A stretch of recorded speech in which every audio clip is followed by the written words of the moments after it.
I was fired for being late because I stopped to help a pregnant stranger in the rain. 25 minutes of kindness cost me everything: my job, my dignity, my daughter's stability. My boss didn't care about reasons. He didn't care that I'd given 5 perfect years. He just wanted to humiliate me in front of everyone. But what he didn't know, what none of us knew, was that the woman I helped owned the entire company, and she was about to turn my world upside down. Before we dive in, comment below what city you're watching from. I want to see how far this story travels. Now, let me take you back to where it all began. The alarm clock screamed at 6:15 a.m., but Daniel Hayes was already awake. He'd been lying in the pre-dawn darkness for the past 20 minutes, staring at the water-stained ceiling of his bedroom, mentally rehearsing the presentation he'd been preparing for weeks. Today was the day that could change everything for him and Maddie. He swung his legs out of bed, his bare feet hitting the cold hardwood floor of their small rental house on Maple Street. The autumn chill had already settled into the bones of the old place, and he made a mental note, again, to check if they could afford to run the heat a little higher this month. Probably not. Not until after the promotion came through. If the promotion came through. Daniel pushed the thought away and padded down the narrow hallway, pausing at his daughter's door. Through the crack, he could see 7-year-old Maddie sprawled across her twin bed, one arm dangling off the side, her favorite stuffed elephant clutched in the other. Her dark curls, so much like her mother's, spread across the pillow like a halo. For a moment, Daniel just watched her breathe, feeling that familiar ache in his chest that never quite went away. Sarah had been gone for 3 years now. 3 years since the cancer took her. 3 years of being both mother and father, of packed lunches and parent-teacher conferences, of braiding hair with YouTube tutorials and trying to explain why mommy wasn't coming back. 3 years of holding it together because Maddie needed him to. And he had held it together. Barely. But today could be the turning point they desperately needed. Daniel moved to the kitchen, flicking on the light to reveal the cramped space that served as their command center. The refrigerator hummed loudly, covered in Maddie's artwork held up by mismatched magnets. Bills were stacked on the counter, some opened, some he hadn't had the courage to face yet. The kitchen table, small and wobbly, held his laptop surrounded by printed spreadsheets and presentation notes. He reached for the coffee maker, the one luxury he allowed himself, and pressed the button. Nothing happened. He pressed it again. Still nothing. Daniel felt his jaw tighten as he unplugged it and plugged it back in, trying again with the same result. No, no, no, he muttered, checking the outlet with his phone charger. The outlet worked fine. The coffee maker, his faithful companion through countless early mornings and late-night budgeting sessions, had finally given up the ghost. Not today, please, not today. But begging didn't fix broken appliances. Daniel leaned against the counter, closing his eyes and taking a deep breath. It was fine. He'd get coffee at work. He had bigger things to worry about than caffeine. He pulled bread from the bag for toast, sliding 2 slices into the toaster. While he waited, he opened the fridge to grab the butter and eggs. The light inside flickered weakly, and Daniel made another mental note he couldn't afford to act on. Everything in this house was held together with hope and duct tape. The smell hit him before he saw the smoke, that acrid, burning scent that meant he'd been lost in thought too long. Daniel spun to see black smoke curling from the toaster. Damn it! He popped the lever, and 2 pieces of charcoal ejected onto the counter. He waved away the smoke, hoping the alarm wouldn't trigger and wake Maddie. Of course it triggered. The shrill beeping filled the small house as Daniel grabbed a dish towel and fanned the detector. Through the noise, he heard Maddie's door open. Daddy? Her small voice cut through the chaos. Is there a fire? No, baby, it's okay, Daniel called out, still waving the towel. Daddy just burned the toast. Go back to bed for a few more minutes. But she was already padding into the kitchen in her princess nightgown, rubbing sleep from her eyes. It's really smoky. I know, sweetheart. I'm sorry. The alarm finally stopped, and Daniel tossed the ruined toast into the trash. He checked his watch, 6:47 a.m. His carefully planned morning was already falling apart, and he hadn't even gotten Maddie dressed yet. Are you making breakfast? Maddie climbed onto one of the kitchen chairs, her legs swinging. I was trying to, Daniel said, attempting a smile. How about cereal instead? Can I have the one with the marshmallows? Nice try. The one with the marshmallows is for weekends. You can have the honey wheat puffs. Maddie wrinkled her nose but didn't argue. She knew the rules. They'd had the conversation about everyday cereal versus special cereal enough times that she'd memorized it along with her multiplication tables. As Daniel poured her bowl, he mentally recalculated his morning timeline. If Maddie could get dressed without issue, if they could find her shoes on the first try, if traffic cooperated, he could still make it to Freshmart Regional Headquarters by 8:30 a.m. The presentation was at 9. He'd have just enough time to review his notes and grab that desperately needed coffee. "Daddy, can you help me pick out my clothes?" Maddie asked through a mouthful of cereal. "Sure, baby. Eat up first, though. We need to move fast this morning. Daddy has a really important meeting at work." Maddie's eyes widened with interest. "The one you've been practicing for?" "That's the one." "Are you going to be the boss?" Daniel laughed softly as he rinsed the burnt pan in the sink. "Not the boss exactly, but if this goes well, I'd be a supervisor. It means more money, which means we can maybe fix the heater, and you could do gymnastics like you've been asking about." "Really?" Maddie's face lit up like Christmas morning. "Can I get a leotard with sparkles?" "Let's not get ahead of ourselves," Daniel cautioned, but he was smiling. This was why it mattered. Not for him. He could live on burnt toast and broken coffee makers forever. But for her. To give her the childhood she deserved. The opportunities that had been slipping through his fingers month after month. 20 minutes later, after Maddie had changed outfits twice and Daniel had located her missing shoe under the couch, they were finally ready to leave. Daniel wore his best suit, the charcoal gray one Sarah had helped him pick out years ago. It was slightly worn at the elbows, but he'd paired it with a crisp white shirt and his lucky blue tie. He looked professional, confident, like someone who deserved a promotion. He grabbed his presentation folder, his keys, and the brown paper lunch bag he'd packed for Maddie the night before. "Do I look okay?" he asked Maddie, straightening his tie in the hallway mirror. She studied him seriously, then nodded. "You look like a superhero going to work." "A superhero, huh?"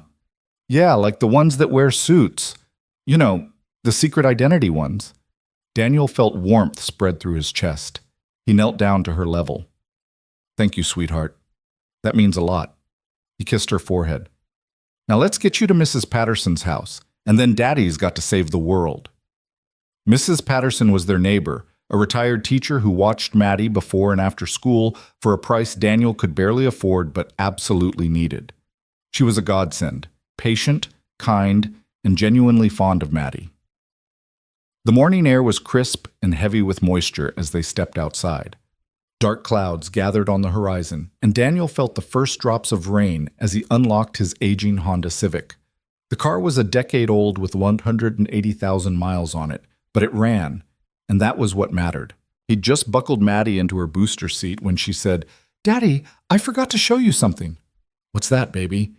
She dug into her backpack and pulled out a piece of construction paper. "We had to draw our hero in school. I drew you." Daniel took the paper and his throat tightened. There he was, rendered in crayon, a stick figure with dark hair and a huge smile, wearing what appeared to be angel wings. Above the drawing, in Maddie's careful print, she'd written, "My daddy, he helps people." "Maddie," Daniel's voice came out rougher than he intended. "This is beautiful." "Mrs. Chen said we're putting them up on the wall for Parents' Night. She said your one is really good because you help people even when you're tired." Daniel pulled his daughter into a hug, pressing his face into her hair so she wouldn't see the tears pricking his eyes. "I love you so much, baby girl." "I love you too, Daddy, even when you burn toast." He laughed, the sound breaking through the emotion. "Especially when I burn toast." He carefully folded the drawing and slipped it into his presentation folder. "I'm keeping this with me today, for luck." The drive to Mrs. Patterson's took only 5 minutes. The elderly woman answered the door in her usual cardigan and warm smile, already holding a plate of homemade banana muffins. "There's my favorite girl," Mrs. Patterson exclaimed as Maddie bounded inside. "I just pulled these out of the oven." "You're a lifesaver, Helen," Daniel said gratefully. "I should be done by 5:30, 6 at the latest." "No rush, dear. We'll have a grand time. Good luck with your meeting." "Thank you. I really appreciate everything you do." Back in the car, Daniel felt the nervous energy building. He had 45 minutes to make a 30-minute drive. Plenty of time. He merged onto the highway, mentally reviewing his opening statement. He'd researched the proposal for months. A new inventory management system that could save Fresh Mart Regional approximately $200,000 annually across their 12 locations. He'd run the numbers a dozen times, created detailed projections, even mocked up sample reports. His boss, Robert Hendricks, had been less than encouraging. Hendricks was old school, the kind of manager who valued face time over innovation, who seemed to resent employees who showed initiative. But the regional director would be in this meeting. If Daniel could impress Mr. Morrison, Hendricks' opinion wouldn't matter. The rain began in earnest as Daniel crossed into the commercial district, where Fresh Mart's regional headquarters stood, a sleek glass building that always seemed incongruous with the blue-collar neighborhood surrounding it. He was making good time, would arrive at 8:25, have plenty of time to... That's when he saw her. On the side of the road, just past the Morrison Avenue exit, a black sedan sat with its hazard lights blinking. A woman stood beside it in the pouring rain, one hand waving frantically at passing traffic, the other cradling what was unmistakably a pregnant belly. Daniel's foot instinctively moved toward the brake, then hesitated over the gas pedal. His eyes flicked to the dashboard clock, 8:17 a.m. He had time, but not much. If he stopped, if there was a problem, if it took longer than a few minutes... He looked at the woman again. She was drenched, her business clothes plastered to her body, her face a mask of desperation as car after car passed her by. No one was stopping. In the rain, in the morning rush, with their own problems and schedules and deadlines, everyone just drove past. Daniel's hands tightened on the steering wheel. He thought of Maddie's drawing in his folder. My daddy, he helps people. He thought of Sarah, who used to tease him about stopping to help every stranded motorist, every lost tourist, every person who looked like they needed a hand. You're going to make us late to our own wedding, she'd joked once, but she'd loved that about him. He thought of the presentation, the promotion, the gymnastics classes, and the fixed heater and everything riding on the next hour. The woman waved again, more desperately this time. Damn it, Daniel muttered and pulled onto the shoulder. The rain hammered against his windshield as he put the car in park. Through the downpour, he could see the woman turn toward him, hope flooding her face. Daniel grabbed his old rain jacket from the back seat. It had a broken zipper, but it was better than nothing, and stepped out into the storm. He was soaked within seconds. Thank God, the woman gasped as he approached. She was younger than he'd thought from the car, probably early 30s, with dark hair plastered to her face and mascara running down her cheeks. Her hand rested protectively on her belly, which looked about 6 or 7 months along. I've been here for 20 minutes. No one would stop. What's the problem? Daniel had to raise his voice over the rain. Flat tire. I tried to call a tow truck, but they said at least an hour, and I have... She checked her phone with a shaking hand. I have a critical meeting in 40 minutes downtown, and I can't miss it. I just can't. Daniel was already moving to the back of her car, noting the deflated rear passenger tire. Do you have a spare? I think so. I don't know how to change it. That's okay. I do. Daniel checked his watch, 8:19. If he worked fast, really fast, he could still make it. Pop your trunk. The woman did, and Daniel found a spare tire kit that looked like it had never been used. He pulled out the jack and the spare, his suit jacket already ruined, his white shirt transparent with rain. He didn't care. He'd made the choice the moment he pulled over, and he'd make it again. I'm Claire, by the way, the woman said, hovering nearby. Claire Whitmore. Daniel Hayes. He positioned the jack under the car's frame. You should wait in your car, Miss Whitmore. No point in both of us getting soaked. I can't just sit there while you're in a suit. You must have somewhere important to be, too. I do, Daniel admitted, cranking the jack. But you're pregnant and stranded. That trumps a work meeting. Claire's voice wavered. I don't know how to thank you. Everyone just kept driving past, and I started to panic. What if something happened to the baby? What if... Hey! Daniel paused his work to look up at her. Rain streamed down his face, but he smiled. You're okay. The baby's okay. We're going to get you to your meeting, all right? She nodded, tears mixing with the rain on her face. You're a good person. Daniel returned to the tire, removing the lug nuts with practiced efficiency. The rain made everything harder. The wrench kept slipping, his fingers were numb, and he could barely see what he was doing through the downpour. But he'd changed dozens of tires in his life. This was just one more. "Do you have kids?" Claire asked, still standing in the rain despite his suggestion. "A daughter, Maddie. She's 7. "She's lucky to have you." "I'm the lucky one," Daniel said, wrestling the flat tire off. He checked his watch again, 8:31. His stomach dropped. Even if he left right now, even if he broke every speed limit, he'd be late. "Is your husband or partner around? Someone who could pick you up?" "No husband, no partner, just me and this little one." Claire's hand moved over her belly again. "I know people think I should have waited, done things in the right order, but I wanted this baby. I chose this." "You don't have to explain your life to me," Daniel said, lifting the spare tire into place. His arms burned with the effort, rain running into his eyes. "The only right order is the one that works for you." Not everyone sees it that way, especially in business, especially when you're a woman. Daniel threaded the lug nuts back on, tightening them in a star pattern the way his father had taught him 30 years ago. "Then they're idiots. Any company worth working for would see that being a parent, any kind of parent, makes you stronger, not weaker. It gives you something real to work for." Claire was quiet for a moment. "Your daughter is very lucky," she repeated softly. The tire was on. Daniel lowered the jack and tossed the flat into her trunk, his presentation time ticking away with each passing second. 8:39. He was officially late. Even if he left right this second, even if there were no traffic lights, no slow drivers, no obstacles between here and the office, he couldn't make it. The promotion was slipping through his fingers like the rain soaking through his clothes. But Claire was safe, her baby was safe. She could make her meeting. "All set," Daniel said, closing her trunk. "Drive carefully. The spare isn't meant for high speeds. Get to a tire shop when you can." Claire grabbed his arm. "Please, let me pay you.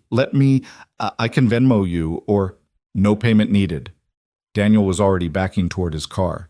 "Just pay it forward someday. Help someone else when they need it." "Wait, at least take my card." Claire fumbled in her purse, pulled out a business card that was soaked through and pressed it into his hand. "Please, I want to thank you properly. Call me." Daniel glanced at the card, too wet to read, and shoved it in his jacket pocket.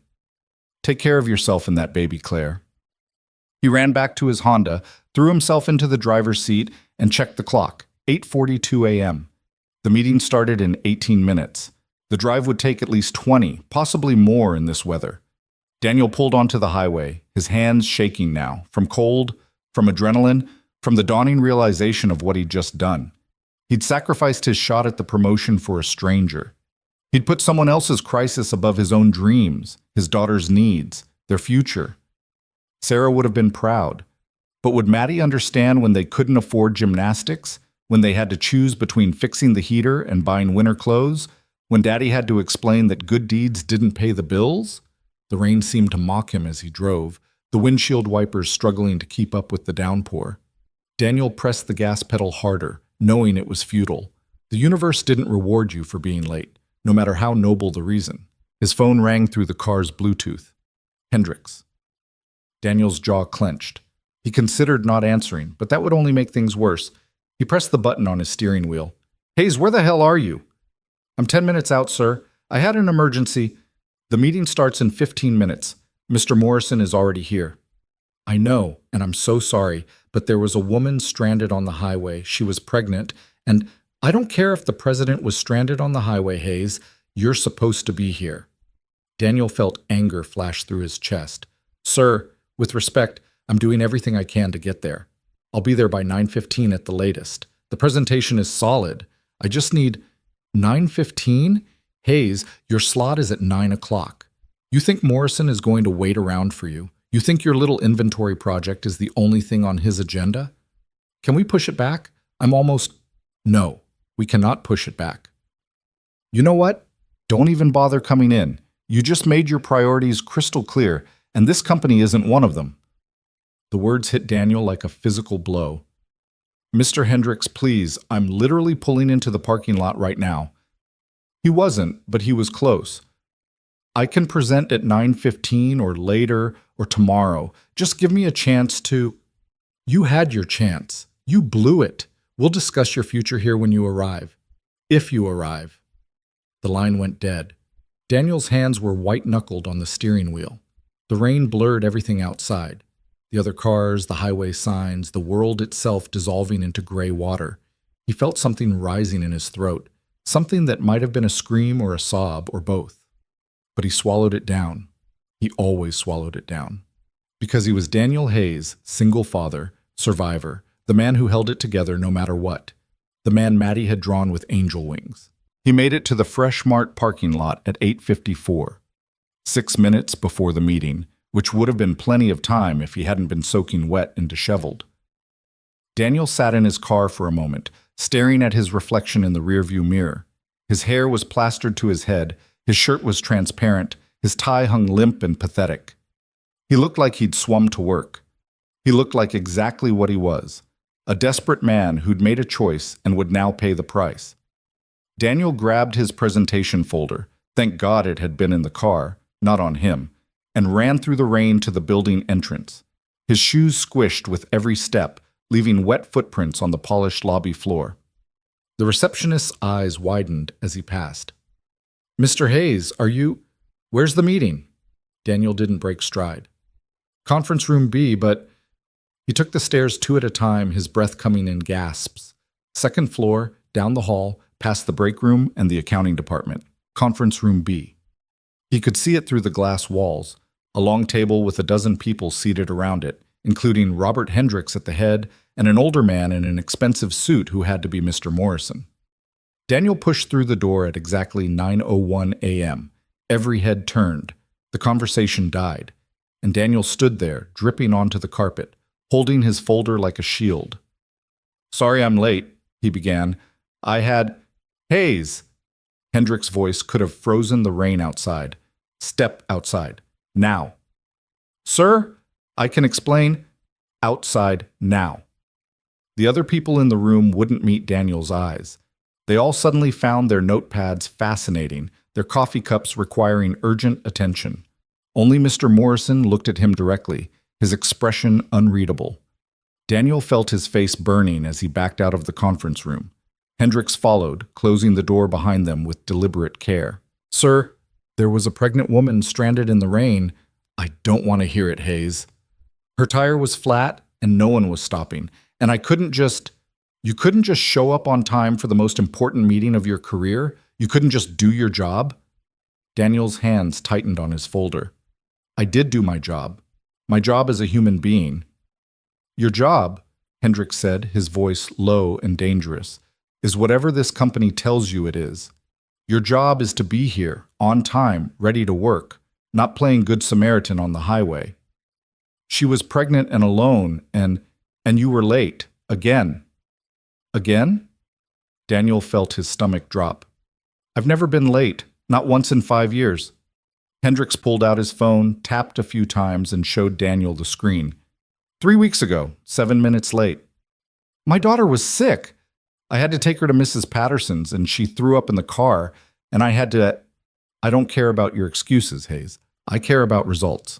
I care about commitment. I care about employees who put this company first." "Above my daughter? Above someone who needed help?" "Yes!" Hendricks' voice is echoing in the empty hallway. "Yes! Above everything else, because that's what it means to be a professional. That's what it means to deserve a promotion. And clearly, you don't have what it takes." Daniel felt something break inside him, something that had been cracking for 3 years since Sarah died, since he'd been trying to be everything to everyone and failing at all of it. "You're right," he said quietly. "I don't have what it takes to be the kind of person who drives past someone in trouble. I don't have what it takes to put a meeting ahead of someone's safety. And if that's what this company values, then maybe I don't belong here." Finally, something we agree on. Hendricks crossed his arms. "You're fired, Hayes." The words seemed to come from very far away. "What?" "You're fired, effective immediately. Clean out your desk and leave your badge with security." "You can't. I have bills. I have Maddie. I need this job." "You should have thought of that before you decided to play hero." Hendricks turned back toward the conference room. "I'll have HR process your final paycheck. It'll include your remaining PTO, so you should get about 2 weeks' pay. Use it to work on your time management. Robert, please. Daniel hated the desperation in his voice, but he couldn't stop it. Please, I've worked here for 5 years. I've never missed a deadline, never had a customer complaint, never. You were late. You missed your presentation. You wasted Mr. Morrison's time. Those are the facts, Hayes. Everything else is just excuses. Hendricks paused with his hand on the conference room door. You know what your problem is? You think being a nice guy matters. It doesn't. Results matter. Reliability matters. And you just proved you have neither. Hendricks walked back into the conference room, leaving Daniel standing alone in the hallway, dripping rainwater onto the carpet, holding a presentation no one would ever see. Through the glass walls, Daniel could see the meeting resuming. Someone else was standing now, presenting their own proposal. Life at Freshmart Regional was moving on without him, as if he'd never existed. Daniel walked to his tiny desk in the corner of the third-floor workspace. Not even a cubicle, just a desk in the open floor plan where everyone could hear everyone else's calls and smell everyone else's lunches. It had never bothered him before. He'd been grateful just to have a job. His things fit into a single cardboard box. A framed picture of Maddie, his coffee mug with "World's Best Dad" on it, a Mother's Day gift she'd been so proud of, a stapler he'd bought himself because the company ones kept disappearing, and the crayon angel Maddie had drawn. My daddy, he helps people. Daniel sat at his desk, his former desk, and stared at that drawing. The rain continued outside, softer now, like the sky itself was exhausted. Around him, his coworkers pretended to work while obviously watching his humiliation. A few looked sympathetic. Most looked away. This was what kindness bought you in the real world. A box of personal items and 2 weeks' severance. Daniel's phone buzzed. A text from Mrs. Patterson. Maddie wants to know if you got the promotion. She's so excited. He stared at the message, his vision blurring. How was he supposed to tell his daughter? How was he supposed to explain that Daddy lost his job because he stopped to help someone, because he'd learned all the wrong lessons about what mattered in life? Another buzz. She says she knew you'd get it because you're a superhero. Daniel closed his eyes and let the tears come, silent and hot, rolling down his face as he sat at his desk, surrounded by coworkers who pretended not to notice. He cried for his lost job, for his daughter's broken dreams, for every bill he wouldn't be able to pay, and every opportunity that had just evaporated. But mostly, he cried because even now, even after everything, he knew he'd make the same choice again. If he saw Claire Whitmore stranded in the rain tomorrow, he'd stop, because that was who he was. And apparently, that was exactly who the world didn't need. Daniel closed the box, picked it up, and walked to the elevator. With each step, he felt the weight of failure pressing down on him. The elevator doors opened, and he stepped inside, turning to face the office one last time. Through the glass walls of Conference Room B, he could see Hendricks laughing at something Mr. Morrison had said. Neither of them looked his way. The elevator doors closed on his career at Freshmart Regional, on 5 years of loyalty and hard work, on the promotion that would have changed everything. And all Daniel could think about was Maddie's face when he had to tell her Daddy wasn't a superhero after all. He was just unemployed. The rain had stopped by the time Daniel pulled into Mrs. Patterson's driveway, but the sky remained gray and heavy, as if the world itself was holding its breath. He sat in his car for a long moment, staring at the cardboard box on the passenger seat. Inside it was everything he'd accumulated in 5 years at Freshmart Regional. It looked pathetic. It looked like exactly what his career had amounted to, a few personal items that could be packed up in 5 minutes and forgotten in 6. He checked his phone. 11:47 a.m. Maddie wouldn't be home from school until 3:30. He had nearly 4 hours to figure out what he was going to tell her, 4 hours to practice smiling while his world crumbled, 4 hours to become the father she deserved instead of the failure he actually was. Daniel forced himself out of the car, leaving the box behind. He'd get it later.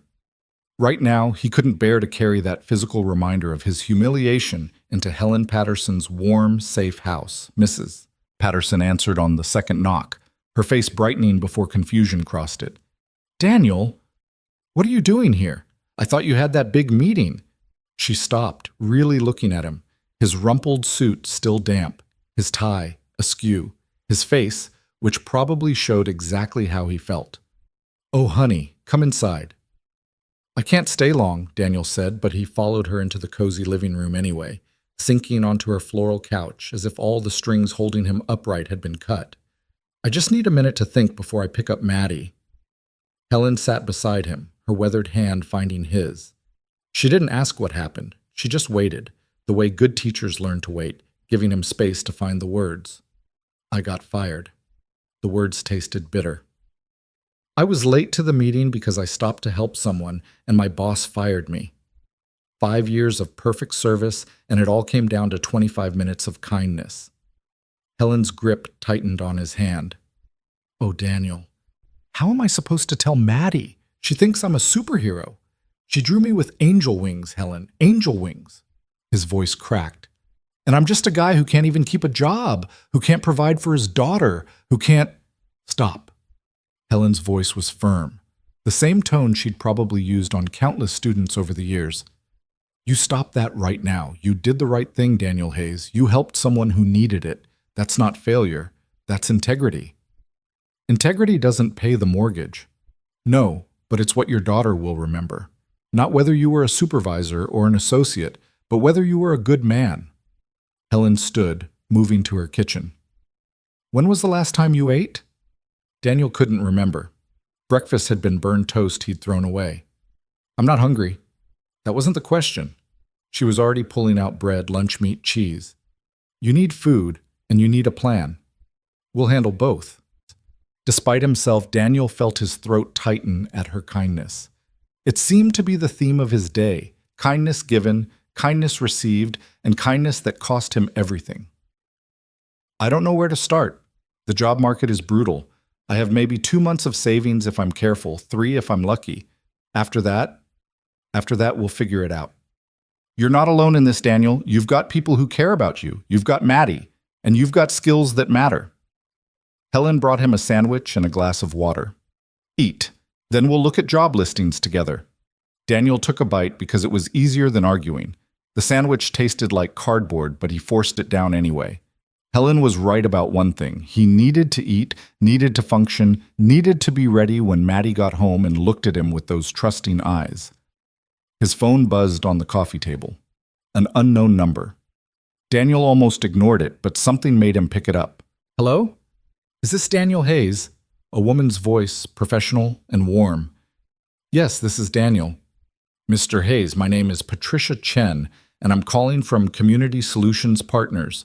We received your resume, and we'd like to schedule an interview." Daniel sat up straighter, confusion flooding through him. "I'm sorry. I think there's been a mistake. I didn't send my resume to Community Solutions Partners." A pause, the sound of papers shuffling. "Well, we have it here in our system, submitted this morning, perhaps through a job board you registered with." "I haven't applied to anything this morning. I was—" He trailed off. He'd been getting fired this morning. "What kind of position is this?"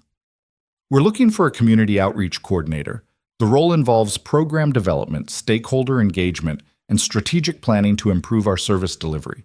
The salary range is $55,000 to $65,000, depending on experience, with full benefits." Daniel's current, former salary had been $42,000. "I don't understand. I work in retail inventory management. Why would you contact me?" "Your background shows strong organizational skills, attention to detail, and a commitment to service. Those are exactly the qualities we're looking for. Plus, you have a recommendation from someone we trust very highly." "A recommendation? From who?" Another pause. "I'm not at liberty to say, but it's someone with excellent judgment. Can you come in tomorrow for an interview, say 10 o'clock? Daniel looked at Helen, who was watching him with growing curiosity.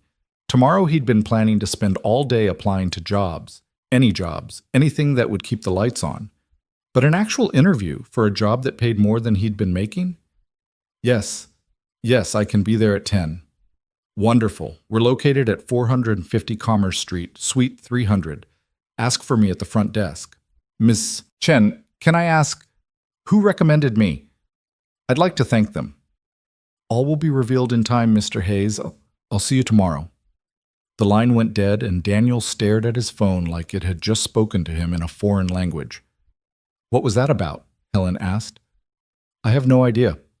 Daniel scrolled through his recent calls, but the number was already saved in his phone under Community Solutions Partners.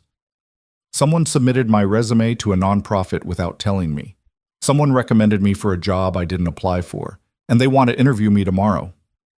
"Well," Helen smiled, "maybe your kindness is already coming back around." Daniel wanted to believe that. He wanted to believe in a universe where good deeds were rewarded instead of punished. But his experience told him to be skeptical. "It's probably a mistake. They'll realize tomorrow that I'm not qualified, and that'll be that." "Or," Helen countered, "they'll realize tomorrow that you're exactly what they need. Either way, you show up and you give it your best shot. That's all you can do." She was right, of course. Daniel finished his sandwich and spent the next few hours at Helen's kitchen table, researching Community Solutions Partners on her desktop computer. The organization was impressive, a nonprofit focused on improving community services, connecting resources with needs, and developing sustainable programs for underserved populations. Their website showed smiling faces of people they'd helped, testimonials from partner organizations, and a mission statement that actually seemed to mean something. It was the kind of place Sarah would have loved. She'd always talked about doing work that mattered, that made a real difference in people's lives. Daniel had loved Freshmart, or thought he had, because it provided stability, a paycheck, a path forward. But looking at Community Solutions Partners' work, he felt something he hadn't felt in years. Hope. At 3:15, Daniel drove to Willow Creek Elementary to pick up Maddie. He parked in the pickup line, watching the school doors, trying to compose his face into something that wouldn't worry her. He'd decided not to tell her about the firing yet. Not until he knew what came next. Why burden her with uncertainty when she'd find out soon enough? Maddie emerged in a flood of other second graders, her backpack nearly as big as she was, her hair escaping from the ponytail he'd managed this morning. When she spotted his car, her whole face lit up, and she ran toward him with the uninhibited joy only 7-year-olds possess. "Daddy! Daddy! Did you get it? Did you get the promotion?" Daniel felt his heart crack as she climbed into her booster seat. He turned around to help with her seatbelt, buying himself a few seconds to choose his words. "The meeting didn't go exactly as planned, sweetheart." Her face fell. "You didn't get it?" "Not yet, but I have another opportunity. A different job, actually. I have an interview tomorrow." "A different job?" Maddie processed this with the seriousness of someone weighing a major life decision. "Will you still be able to come to my school play?" "Of course I will. Nothing would make me miss your school play." "Okay." She brightened immediately, the way children do, moving past disappointment to the next thing. "Can we get ice cream?" Daniel checked his wallet mentally. He had $43 in cash, enough to last until his final paycheck hit his account. Ice cream would cost maybe $8 for both of them. Could he afford it? Technically, no. But could he afford to say no to Maddie right now, when his whole world was unstable and hers was about to be too? "Sure, baby. Ice cream sounds perfect." They went to Scoops and Smiles, the local ice cream shop where Maddie always ordered mint chocolate chip and Daniel always got coffee flavor. They sat at their usual table by the window, and Daniel watched his daughter attack her cone with single-minded focus, occasionally looking up to tell him about her day. And then Marcus said that his dad could beat up anybody's dad, and I said my dad has angel wings, and he said dads don't have wings, and I said mine does, and Mrs. Thompson said we should all use our inside voices. "Maddie," Daniel interrupted gently, "I'm not actually a superhero, you know. I'm just a regular dad who tries his best." She looked at him with those huge brown eyes, Sarah's eyes. "That's what makes you a superhero, Daddy. You try your best even when things are hard." Daniel had to look away, focusing on his coffee ice cream that he could barely taste. How did she do that? How did she take his brokenness and see strength? "I love you, baby girl." "I love you too, Daddy, even when you don't get promotions." They finished their ice cream and drove home, where Daniel made spaghetti for dinner, one of 3 meals he could reliably cook without ruining, and helped Maddie with her homework. The evening passed in familiar rhythms, baths and bedtime stories and tucking in, and for a few hours Daniel could almost pretend that nothing had changed. After Maddie fell asleep, Daniel sat at the kitchen table with his laptop and a beer he probably shouldn't have spent money on. He pulled up his budget spreadsheet, the one he updated weekly with obsessive precision, and started running scenarios. If he didn't find a job within 2 weeks, they'd be okay. Tight, but okay. If he didn't find a job within a month, they'd have to cut everything non-essential. No more ice cream trips. No more anything beyond bare survival. If he didn't find a job within 2 months, they'd start missing bills. The car payment first, probably. Then maybe the electric. The mortgage would be last, but it would come. If he didn't find a job within 3 months, they'd lose everything. Daniel took a long drink of beer and stared at the numbers that didn't care about his good intentions or his daughter's angel wings. The universe didn't operate on karma or fairness or poetic justice. It operated on cold, hard economics. His phone buzzed. Another unknown number, but this time he recognized it before he even answered. The wet business card from Claire Whitmore was still in his jacket pocket, but he'd saved her name when she'd called earlier to... Wait. Daniel's mind raced. Patricia Chen had said someone recommended him, someone with excellent judgment. Claire Whitmore had insisted on thanking him, had pressed her business card into his hand.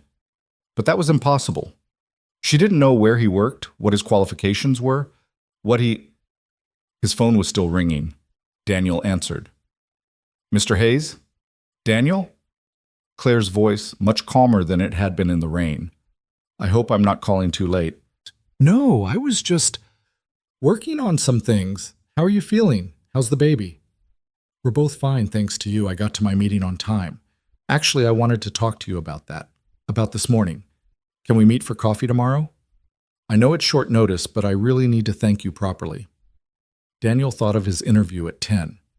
I have something at 10, but I could meet you after. Say noon? Perfect. There's a cafe called The Daily Grind on Morrison Avenue. Do you know it?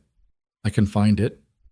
Daniel, She paused, and he heard something in her voice he couldn't quite identify.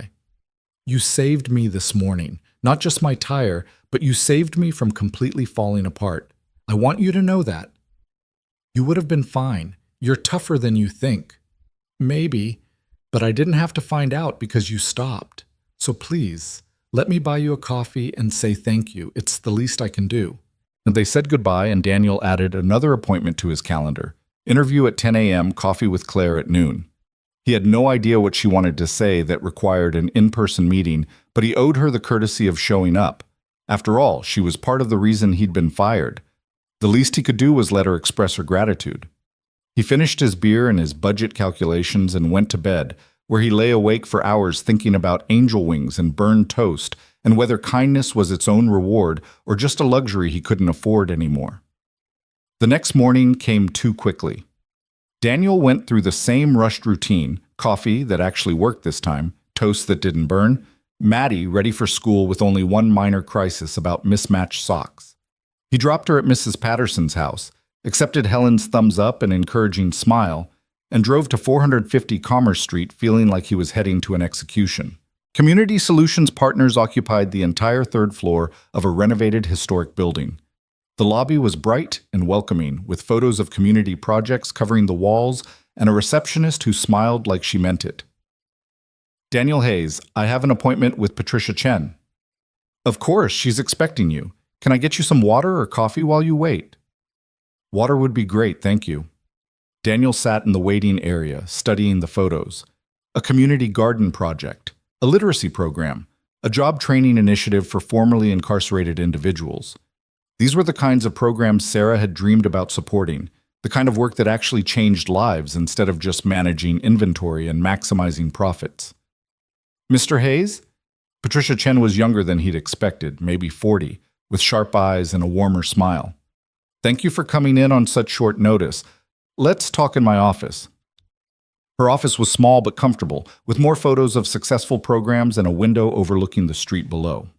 Patricia gestured to a chair across from her desk and sat down with a folder Daniel recognized as his resume, though he still had no idea how they'd gotten it. I'll be honest with you, Daniel. May I call you Daniel? He nodded. We don't usually do things this way. Normally, we have a formal application process, multiple interview rounds, the whole 9 yards. But sometimes exceptional circumstances call for exceptional measures. I appreciate the opportunity, but I'm still not sure why I'm here. Ms. Chen, I don't have any nonprofit experience. I've worked in retail for 5 years. I don't understand what I could possibly offer your organization. Patricia leaned back in her chair, studying him. Tell me what happened yesterday morning, before you came to work. Daniel felt his stomach tighten. How do you know about that? Just humor me. Tell me what happened. So Daniel did. He told her about the rain, about Claire stranded with her flat tire, about the choice between his meeting and someone else's crisis. He told her about changing the tire in his suit, about arriving late, about getting fired. He kept his voice level, professional, but he couldn't quite keep the bitterness out when he described Hendricks telling him that kindness didn't matter. When he finished, Patricia was quiet for a long moment. Then she opened her desk drawer and pulled out a piece of paper, a crayon drawing of a stick figure with angel wings and the words, "My daddy, he helps people." Daniel's breath caught. Where did you get that? From someone who thinks very highly of you. Someone who witnessed exactly the kind of character we need in this organization. Patricia slid the drawing across the desk. This is what we hire for, Daniel. Not just skills or experience, though you have plenty of both, but values. The ability to see another person in need and choose to help, even when it costs you something, especially when it costs you something. I don't understand. Who gave you this? I think you'll find out very soon. In the meantime, let me tell you about the position. Patricia pulled out a job description, and for the next 30 minutes, she outlined a role that seemed almost too good to be true. Community outreach, program development, working with local organizations to identify needs and create solutions. It was everything Daniel hadn't known he wanted, wrapped up in a salary that would actually let him breathe. But I don't have the qualifications, Daniel insisted, even as hope bloomed treacherously in his chest. I've never done nonprofit work. I don't have a degree in social services or community development or whatever this requires. You have something better. You have empathy, organizational skills, and a track record of reliability. Your former employer may not have valued those things, but we do. Patricia smiled. I'm prepared to offer you the position, Daniel. $58,000 to start, full benefits, 3 weeks vacation. You'd start next Monday if you're interested. Daniel felt like the floor had dropped away. You're offering me the job? Right now? Without checking references or doing a background check or, oh, we'll do all that, it's standard procedure. But unless something dramatic shows up, and I don't think it will, the job is yours if you want it. Daniel's voice failed him. He looked down at Maddie's drawing, at his stick figure self with angel wings, and felt tears threatening. Can I ask why? Please, I need to understand why you're doing this. Patricia's expression softened. Because someone who knows what it's like to need help and what it takes to give it made a call on your behalf. Because in this work, character matters more than experience. And because I believe that people who do the right thing, even when it costs them, deserve a second chance. She extended her hand. What do you say, Daniel? Do you want to join our team? Daniel shook her hand, his grip probably too tight, his eyes definitely too wet. Yes. God, yes. Thank you. Don't thank me yet. This work isn't easy. It's long hours, difficult situations, and a lot of people depending on you to follow through. But I think you're ready for it. Patricia stood, signaling the end of the interview. Welcome to Community Solutions Partners, Daniel. HR will reach out this afternoon with paperwork. Plan on starting Monday morning, 8:30 a.m.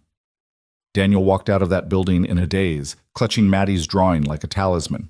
He sat in his car for 5 minutes just trying to process what had happened. 24 hours ago, he'd been fired.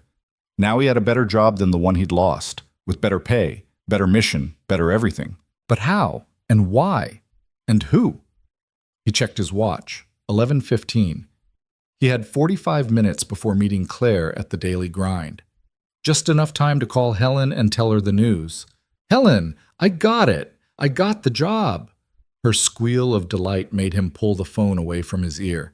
Daniel, that's wonderful. I knew it would work out. I don't understand how, though. Someone recommended me. Someone gave them Maddie's drawing. Someone orchestrated this whole thing, and I have no idea who or why. Does it matter? Sometimes we just need to accept blessings when they come. But I want to thank them. I need to know who. Daniel stopped. The business card. Claire's insistence on thanking him. The meeting this morning. Helen, I have to go. I think I'm about to get some answers. He drove to the daily grind with his mind racing. Claire was already there when he arrived, sitting at a corner table with 2 cups of coffee already ordered. She looked different in business attire, polished, professional, confident. Not at all like the desperate woman in the rain. Daniel, she stood as he approached. Thank you for coming. Of course. You said you wanted to thank me. I do. Please, sit.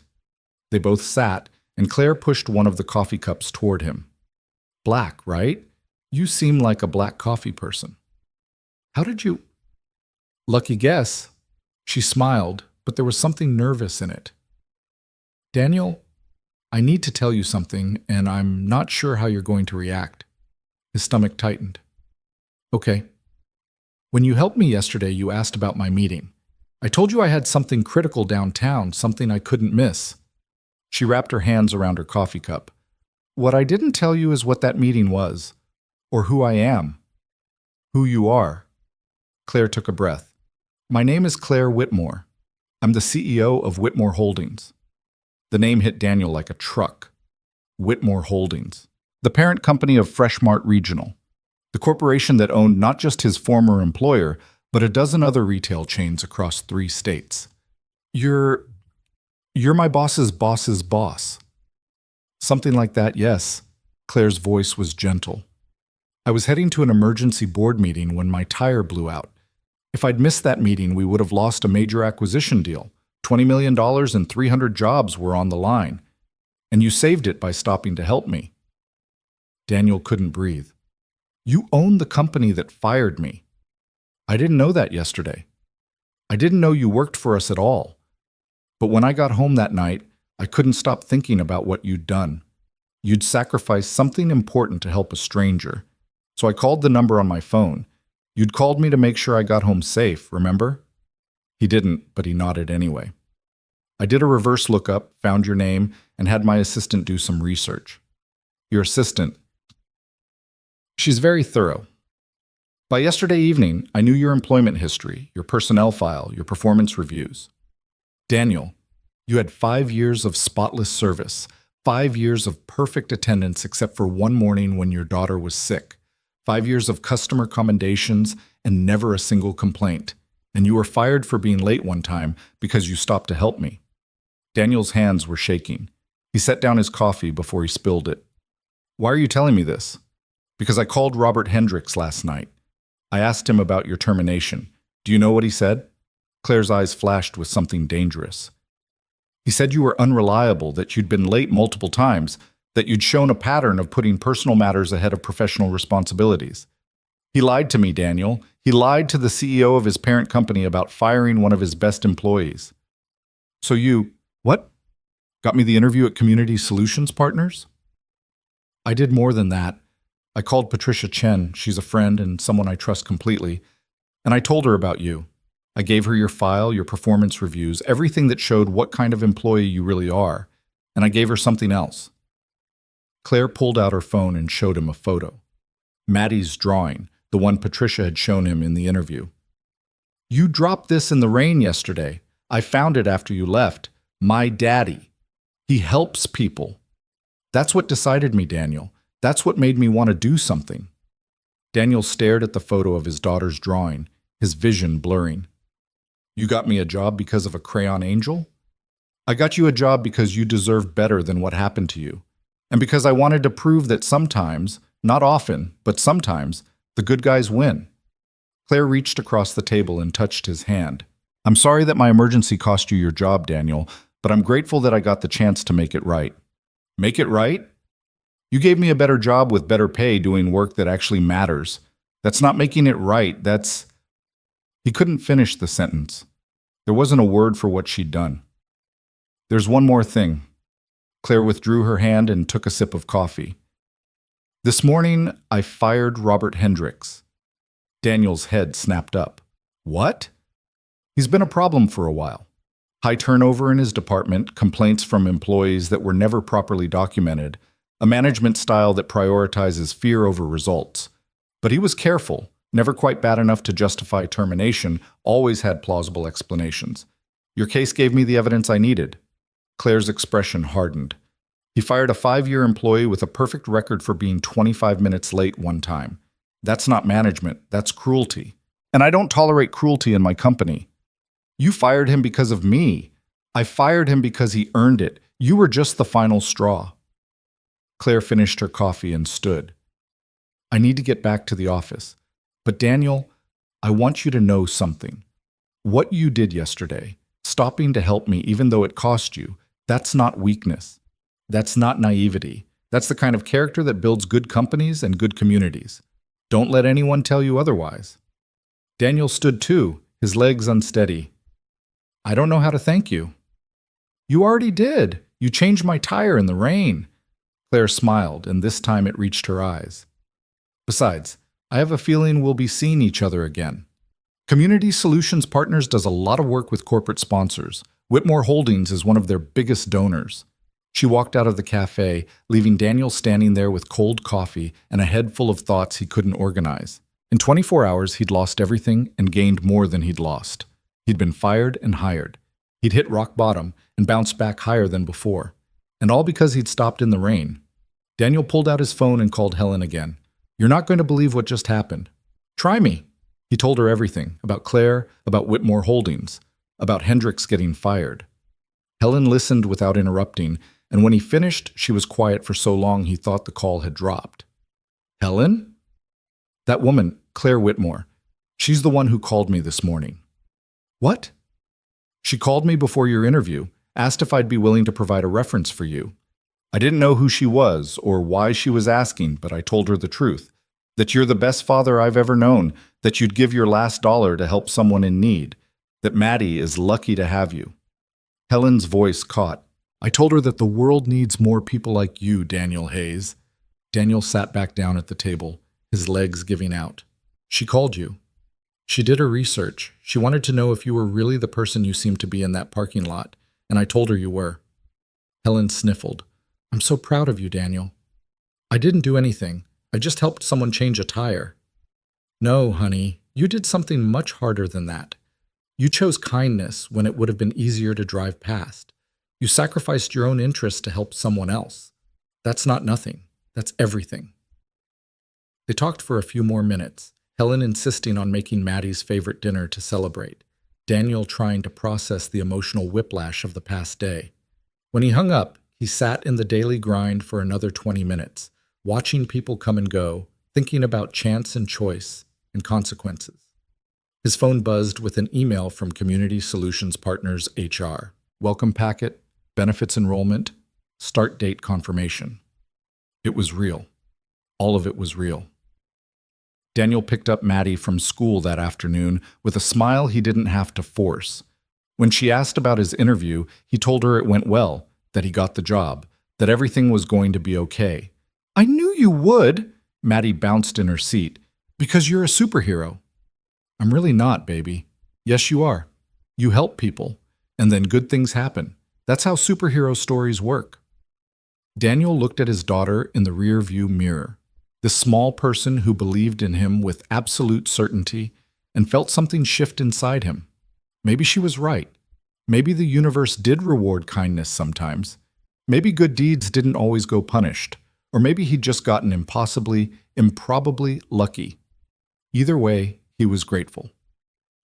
That night, after Maddie was asleep, Daniel sat at the kitchen table with a beer and his laptop. He pulled up his budget spreadsheet and started adjusting the numbers. $58,000 instead of $42,000. Better insurance. Lower out-of-pocket costs. The difference was staggering. For the first time in 3 years, he could breathe. He could fix the heater. He could sign Maddie up for gymnastics. He could replace the coffee maker and maybe, eventually, start saving for college. He could do more than just survive. Daniel closed his laptop and pulled out Maddie's drawing, now slightly crumpled from being carried around all day. My daddy, he helps people. The stick figure with angel wings smiled up at him, rendered in hope and crayons and a 7-year-old's certainty that her father was good. Maybe he wasn't a superhero. Maybe he was just a man who'd made a choice in the rain and gotten lucky. But looking at that drawing, at his daughter's faith in him, Daniel decided that was enough.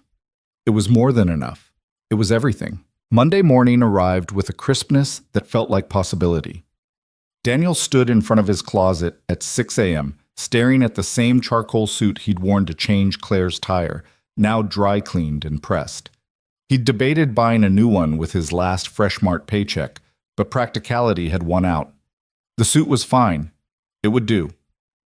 Maddie appeared in his doorway, still in her pajamas, rubbing sleep from her eyes. "Is today your first day at the new job?" "It is, baby."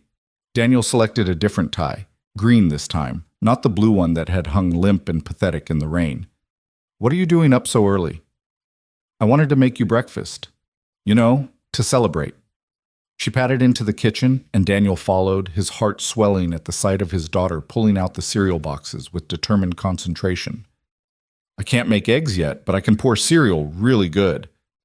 They sat together at the wobbly kitchen table, eating honey wheat puffs while the sun rose through the window. Daniel had checked his bank account that morning. His final Fresh Mart paycheck had cleared, and while it wasn't much, it gave them enough cushion to relax for the first time in months. He'd even splurged on real coffee beans instead of the generic brand. "Daddy?" Maddie looked at him over her cereal bowl. "Are you nervous?" "A little bit. Starting new things is always scary." "But you're good at helping people. That's what the new job is, right? Helping people?"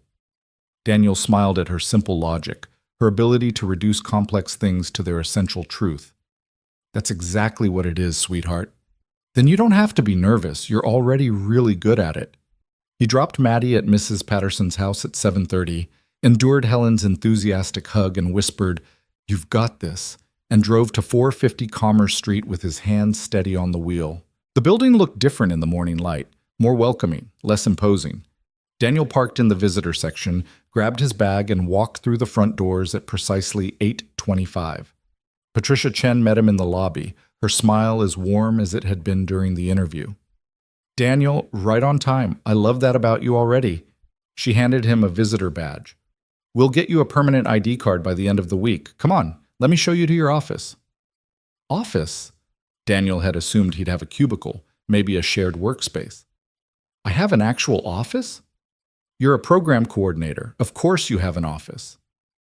Patricia led him down a hallway past the receptionist's desk, past a break room where several people were gathered around a coffee maker, past conference rooms with glass walls. She stopped at a door near the end of the hall. "Here we are. It's small, but it's yours." Small was an understatement. The office was maybe 10 feet by 10 feet, with a window overlooking the street, a desk with a computer, 2 chairs for visitors, and a bookshelf that was currently empty. But it was his. After 5 years of working at a desk in an open floor plan where everyone could hear his phone calls and read over his shoulder, this tiny room felt like a palace. "The computer password is taped underneath the keyboard. I know, terrible security, but we'll have you set up a new one today. There's a welcome packet in the top drawer with all the paperwork HR needs. And this," Patricia handed him a folder, "is the overview of your first project." Daniel opened the folder and saw a proposal for a community initiative called Bridges Forward. The goal was to connect underemployed adults with training programs and employment opportunities, creating pathways out of poverty through skills development and mentorship. It was ambitious, comprehensive, and exactly the kind of work that actually changed lives. "This is incredible," Daniel said, scanning the document.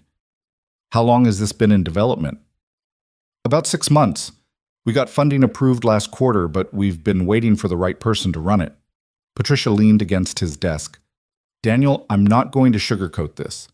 This program is going to be a lot of work. You'll be coordinating with multiple partner organizations, tracking dozens of participants, managing a budget, and reporting outcomes to our board of directors. It's going to be long hours and high pressure, especially in the beginning. I'm ready for that." "I believe you are. But I also want you to know that we value work-life balance here. If you need to leave early to pick up your daughter, that's fine. If you need to work from home occasionally, that's fine too. We trust you to get the job done, and we don't micromanage how you do it." Patricia's expression softened. "I know what happened at your last job, Daniel. I know you were fired for helping someone. That kind of thing doesn't happen here. We hire people we trust, and then we trust them." Daniel felt his throat tighten. Thank you. That means more than you know. Patricia pushed off from the desk. Staff meeting is at 9 in the main conference room. That'll give you a chance to meet everyone. In the meantime, get settled in, review the bridge's forward proposal, and let me know if you have questions. After she left, Daniel sat at his desk, and took a long moment to just breathe. Through his window, he could see the street below, people walking to work, cars passing by, the ordinary rhythm of a Monday morning. But nothing about this felt ordinary. 3 days ago, he'd been unemployed and terrified. Now he sat in an office with his name on the door, working on a project that mattered. He pulled out his phone and texted Helen. First day officially started. I have an office, an actual office with a door. Her response came immediately. That's wonderful. Maddie keeps talking about how proud she is of her superhero daddy. Don't forget to eat lunch. The staff meeting at 9 was exactly what Daniel needed to feel grounded. The team at Community Solutions Partners was smaller than he'd expected, only about 15 people, but they were passionate, articulate, and genuinely committed to the work. Patricia introduced him as their new community outreach coordinator, and Daniel gave a brief summary of his background, carefully editing out the details of his firing. I'm excited to learn from all of you, he concluded. I know I have a lot to catch up on, but I'm ready to dive in. A woman named Jennifer, who ran their housing assistance program, spoke up. Patricia mentioned you came from the retail sector. What made you want to transition to nonprofit work? Daniel thought about how to answer that. He could give a polished response about wanting to make a difference, about seeking meaningful work. But something about the room, about these people who dedicated their careers to service, made him want to tell the truth. Honestly, I didn't know I wanted this until it was offered to me. I was comfortable in retail, or I thought I was, but then I lost my job for stopping to help someone, and it made me realize that I'd been working in an environment that didn't value the things I value. When Patricia called me about this position, it felt like, I don't know, like finding something I didn't know I was looking for. Jennifer smiled. That's usually how the best people end up here. Welcome to the team, Daniel. The rest of the morning was a blur of introductions, system passwords, and information overload. Daniel met with the IT manager to get set up on their database, with the finance director to review his program budget, with the communications coordinator to discuss outreach strategies. By noon, his head was spinning with names and processes and acronyms.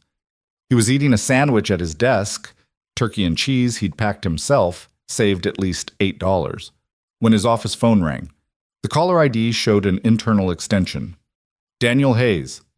Daniel, it's Patricia. Do you have a minute to come to my office? Of course.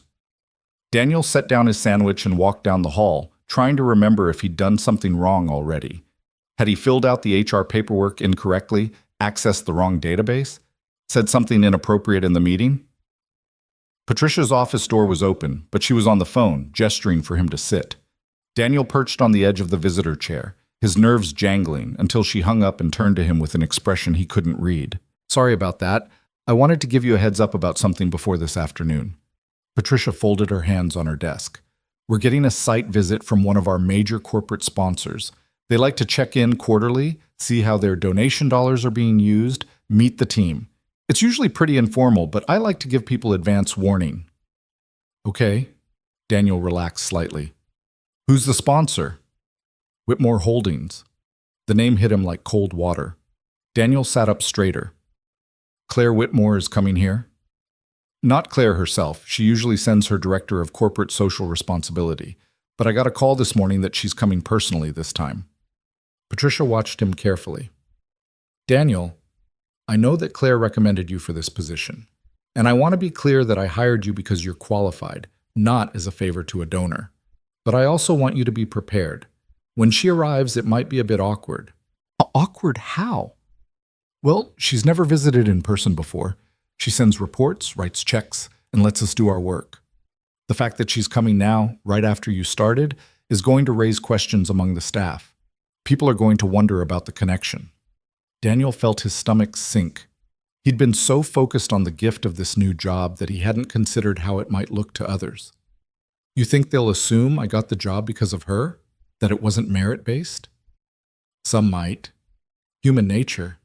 Patricia's expression was kind but honest. I'm telling you this because I want you to be ready. and because I want you to know that I'll back you up. You earned this position, Daniel. Claire just opened the door. But she did more than that. She called you, she sent my file, she basically handed Rap the opportunity. How is that not favoritism? Because favoritism is when someone unqualified gets a position because of who they know. You were qualified. You had 5 years of excellent work history, strong organizational skills, and the exact kind of character we need on this team. Claire identified those qualities and brought them to my attention. That's not favoritism, that's networking. Patricia leaned forward. Daniel, do you think you can do this job? Yes. Do you think you'll be good at it? I hope so. Then that's all that matters. What Claire did was give you a chance to prove yourself. What happens next is entirely up to you. Daniel nodded slowly, trying to internalize her words. She was right. He knew she was right, but it didn't stop the anxiety curling in his gut. He'd been at Community Solutions Partners for exactly 4 hours, and already he was going to have to explain his connection to their biggest donor. When is she arriving? He asked. 2 o'clock. She wants to tour the facilities and meet with the program coordinators, which means you, Jennifer, and Marcus. Patricia stood, signaling the end of the conversation. Just be yourself, Daniel. That's who she hired, and that's who we need. The afternoon crawled by with agonizing slowness. Daniel tried to focus on reviewing the Bridges Forward proposal, on learning their database system, on anything that would distract him from checking the clock every 5 minutes. At 1:30, he went to the bathroom to check his appearance. Tie straight, shirt tucked in, no coffee stains. He looked professional. He looked like someone who belonged here. He just wasn't sure he believed it yet. At precisely 2 o'clock, Daniel heard a commotion in the lobby. Voices, footsteps, Patricia's welcoming tone. He stayed in his office trying to look busy with paperwork while his heart hammered against his ribs. Through his open door, he could hear the tour progressing down the hallway. And this is our resource library, where community members can access computers and job search materials. Here's Jennifer's office. She runs our housing assistance program. Marcus handles our youth mentorship initiatives. The voices grew closer. Daniel forced himself to look at his computer screen, at an email he wasn't actually reading, trying to appear calm and collected and like his world wasn't tilting on its axis. And this is Daniel Hayes, our newest team member. Daniel, I'd like you to meet Claire Whitmore. Daniel stood and turned, and there she was. Claire Whitmore looked different than she had in the rain or in the coffee shop, more polished, more composed, wearing a tailored suit that probably cost more than his monthly salary. Her pregnancy was more visible now, a gentle curve beneath the expensive fabric. But her eyes were the same, warm, intelligent, and slightly nervous. Miss Whitmore. Daniel extended his hand, keeping his voice professional. It's nice to see you again. Mr. Hayes. Claire shook his hand, and Daniel caught the slight emphasis on the formality. They were playing roles now, donor and employee, keeping appropriate distance. Patricia tells me you've had an excellent first day. It's been wonderful. The team here is incredibly welcoming. That's good to hear. And you're working on the Bridges Forward program? I am. It's an ambitious initiative, and I'm excited to be part of it. They maintained the careful dance of professional courtesy, discussing the program's goals and timeline, while Patricia watched with approval. To anyone observing, they were simply a donor and a new employee having a polite first meeting. No one would guess that this woman had orchestrated his hiring, had fired his former boss, had essentially saved his life. After a few minutes, Patricia moved the tour along, and Daniel sat back down at his desk feeling like he'd just passed some kind of test. He'd kept his composure, maintained professionalism, and hadn't revealed anything that would fuel speculation. But half an hour later, his office phone rang again. Patricia's extension. Daniel, can you join us in the conference room? Claire has some questions about the Bridges Forward budget that I'd like you to address. The conference room held Patricia, Claire, and Marcus, a friendly guy in his 30s who'd been enthusiastic about welcoming Daniel to the team during the morning meeting. They were gathered around a laptop, reviewing what looked like a spreadsheet. Daniel, thanks for joining us. Patricia gestured to an empty chair. Claire was asking about the allocation for participant support services, and I thought you could speak to that since you'll be managing it. Daniel sat and pulled the laptop toward him, relieved to be discussing something concrete and work-related. The budget allocated $30,000 for participant support services, things like transportation vouchers, childcare assistance, and professional clothing for job interviews. It was one of Daniel's favorite parts of the program because it addressed the practical barriers that often kept people from accessing opportunities. The way we've structured it, Daniel explained, is to provide individualized support based on need. Some participants might need help with transportation to get to training sessions. Others might need childcare to attend interviews. We're trying to remove the obstacles that prevent people from taking advantage of the program. Claire leaned forward, studying the spreadsheet. What's your average cost per participant? We're estimating about $300 per person, which gives us capacity for about 100 participants in the first year. But some will need more support and others will need less. The key is flexibility. And how do you prevent abuse of the system? What stops someone from requesting support they don't actually need? It was a fair question, and Daniel appreciated that Claire was taking her donor role seriously rather than just rubber stamping everything. We have an intake process where participants work with a case manager to identify genuine needs. We also require documentation, proof of training enrollment, interview confirmations, things like that. The goal isn't to be punitive, but to ensure resources go to people who are genuinely using them to improve their situation. Marcus jumped in. We've used similar models in the youth program, and it works really well. You build relationships with participants, and they know we're investing in them. Most people don't want to abuse a system that's actually helping them.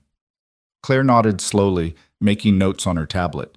What's your backup plan if you run out of support funding before the end of the year? Daniel glanced at Patricia, who gave him an encouraging nod. We'd reassess and prioritize. Emergency needs, transportation to a job interview, for example, would take precedence over nice-to-haves. We'd also look for alternative resources. Maybe a local business could donate professional clothing, or we could partner with a childcare center for discounted rates. The budget is a framework, not a ceiling. Good answer. Claire set down her tablet and looked directly at Daniel for the first time since he'd entered the room. Mr. Hayes, Patricia tells me you have retail management experience.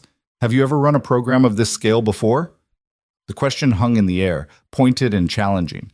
Daniel felt Marcus and Patricia watching him, waiting to see how he'd respond. This was the moment where he could deflect, could hide behind credentials he didn't have, could pretend to be more experienced than he was. Or he could tell the truth. No, ma'am, I haven't. I've never run a nonprofit program. I've never managed a budget like this. I've never coordinated with multiple partner organizations or tracked outcomes for a board of directors. Daniel kept his voice steady, meeting Claire's gaze. But I've spent 5 years managing complex inventory systems across multiple locations.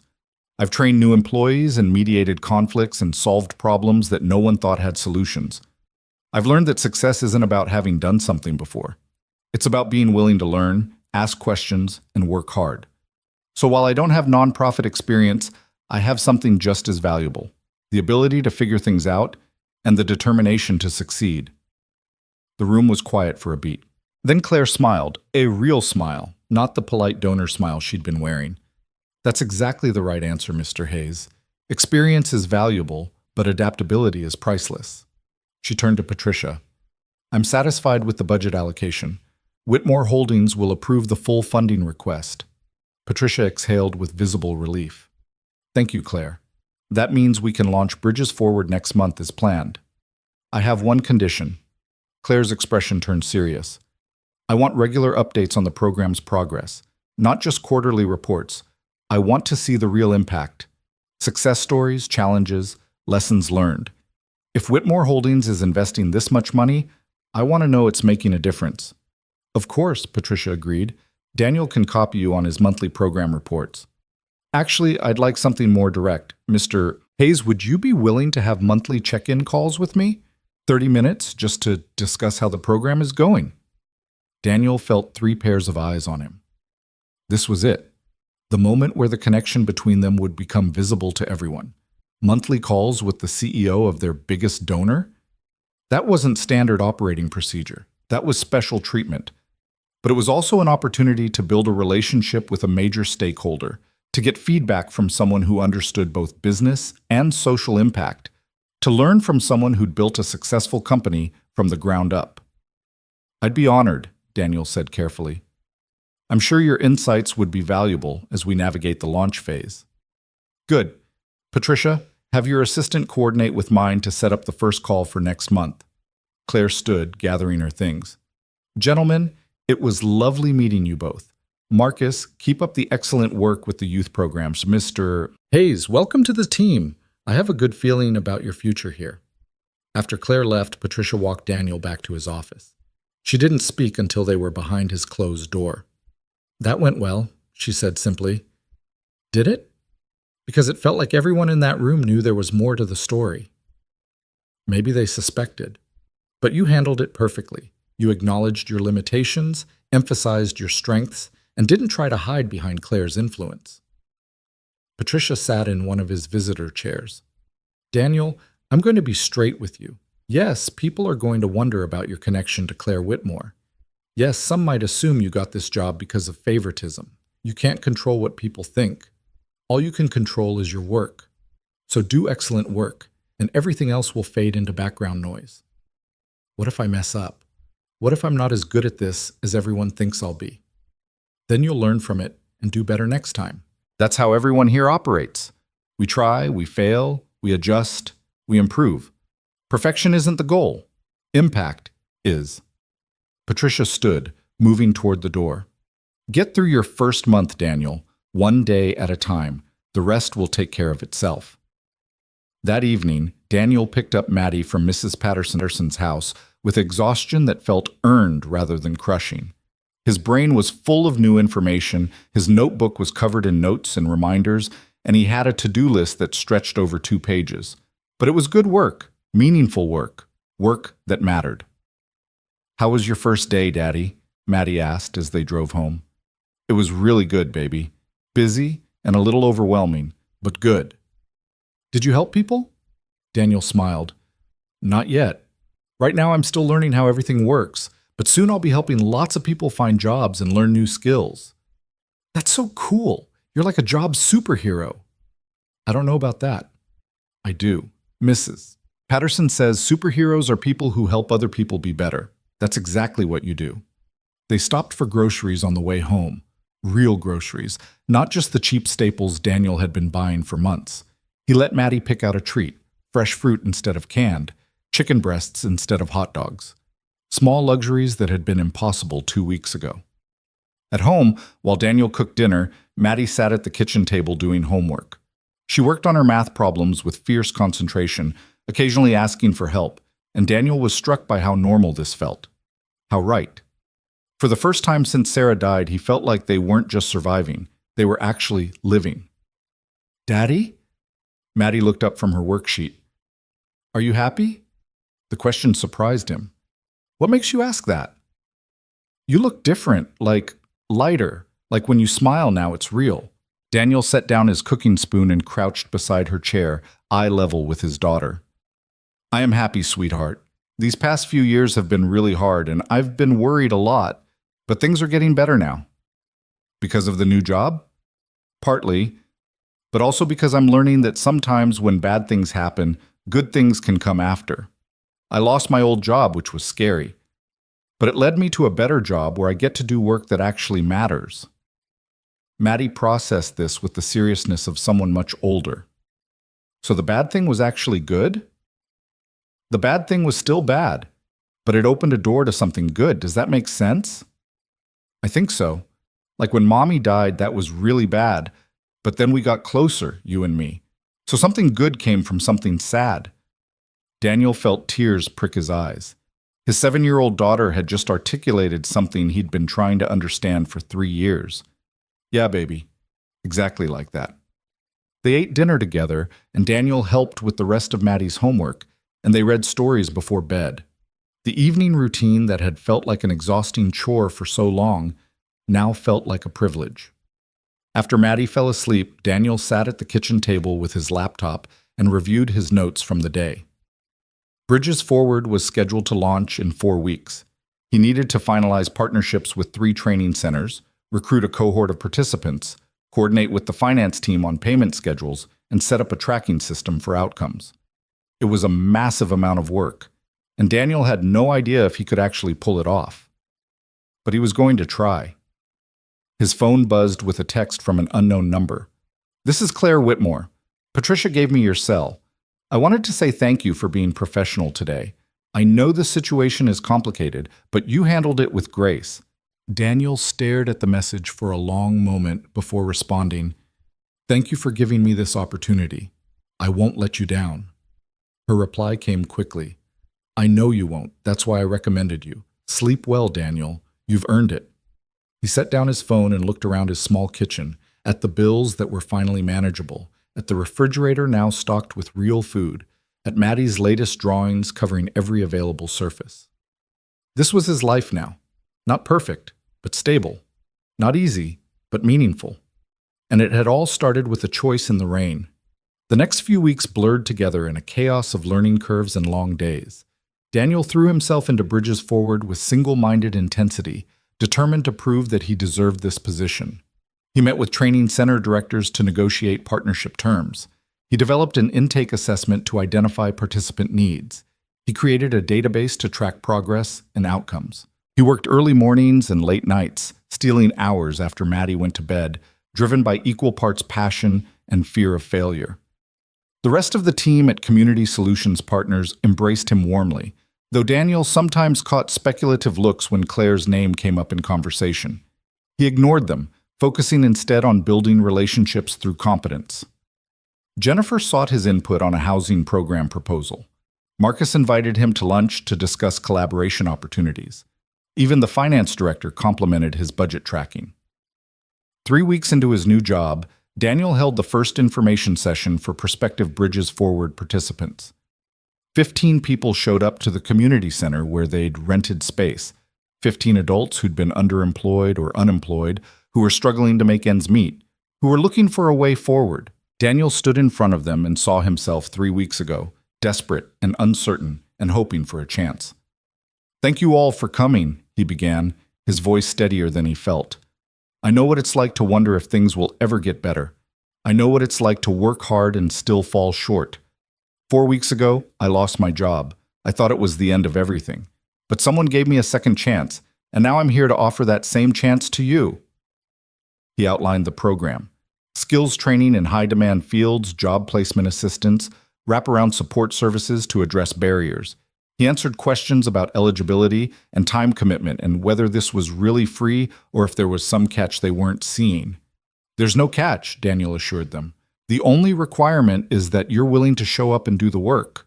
We're investing in you because we believe you're worth investing in. All we ask is that when you succeed, and you will succeed, you remember this feeling and help someone else when you can." After the session, 7 people signed up on the spot. 7 lives that could change trajectory. 7 families that might find stability. It wasn't 100 participants, but it was a start. Daniel called Patricia on his drive home. "We have our first cohort." "That's wonderful. How many?" 7. "I know it's not as many as we hoped." "Daniel, 7 is perfect for a pilot group. We can give them intensive support, work out the kinks in our processes, and build momentum for the next cohort. This is exactly how sustainable programs grow." That night, Daniel allowed himself to feel proud. Not proud enough to be complacent, but proud enough to believe he might actually be good at this work. His first monthly call with Claire was scheduled for the following Monday. Daniel prepared extensively, creating a detailed report on program launch activities, participant demographics, and early challenges. When his office phone rang at the appointed time, he answered on the first ring. "Claire, good morning." "Good morning, Daniel. How's the program going?" Her voice was warm but professional, the CEO tone he was getting used to. "Really well. We have 7 participants in our pilot cohort, all enrolled in training programs. 2 in healthcare, 3 in IT, and 2 in skilled trades. Demographically, we're serving 5 single parents, 1 formerly incarcerated individual, and 1 person with disabilities. Average age is 34. That's excellent diversity. Have you encountered any challenges?" Daniel appreciated that she didn't just want to hear about successes. "A few. 1 participant needed emergency childcare funding within the first week because her regular sitter fell through. We hadn't anticipated how quickly those needs would arise. Also, coordinating schedules between 3 different training centers has been more complex than expected. Everyone has different start dates and hours." How did you handle the childcare situation? We approved the emergency funding and connected her with a backup childcare network that offers sliding scale rates. Long term, we're exploring partnerships with local childcare centers to have priority slots available for our participants. Smart. He could hear the approval in her voice. And the scheduling coordination? I built a master calendar that syncs with all 3 training centers and set up weekly check-ins with each site coordinator. It's time-intensive, but it's working. They talked for 45 minutes, 15 minutes longer than scheduled, discussing program logistics, participant outcomes, and lessons learned. Claire asked penetrating questions that revealed her deep understanding of both business operations and social services. She challenged his assumptions, pushed him to think bigger, and praised his problem-solving. "Daniel, I'm impressed," she said as the call wound down. "You've accomplished in 3 weeks what I expected might take 2 months. The program is in excellent hands." "Thank you. That means a lot coming from you." There was a pause, and when Claire spoke again, her voice had shifted to something more personal. "How are you doing? Really doing? I know the transition from retail to nonprofit is significant." Daniel glanced at his closed office door, making sure no one was in earshot. "Honestly, I love it.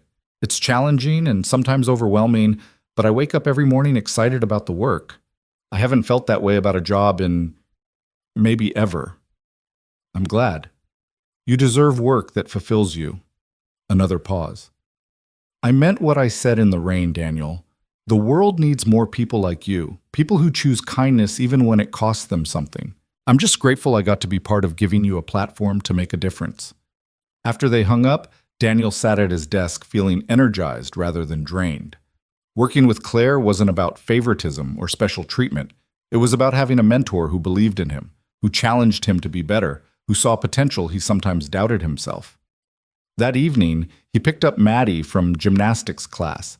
The sparkly leotard she'd dreamed about had become a reality 2 weeks ago, and listened to her chatter about learning cartwheels and beam walks. She was thriving in ways that broke his heart with gratitude. "Daddy, can we invite Mrs. Patterson for dinner this weekend? I want to show her my new routine." "That's a great idea, baby. I'll call her tonight." On Saturday, Helen Patterson came for dinner, bringing her famous apple pie and warm hugs for both of them.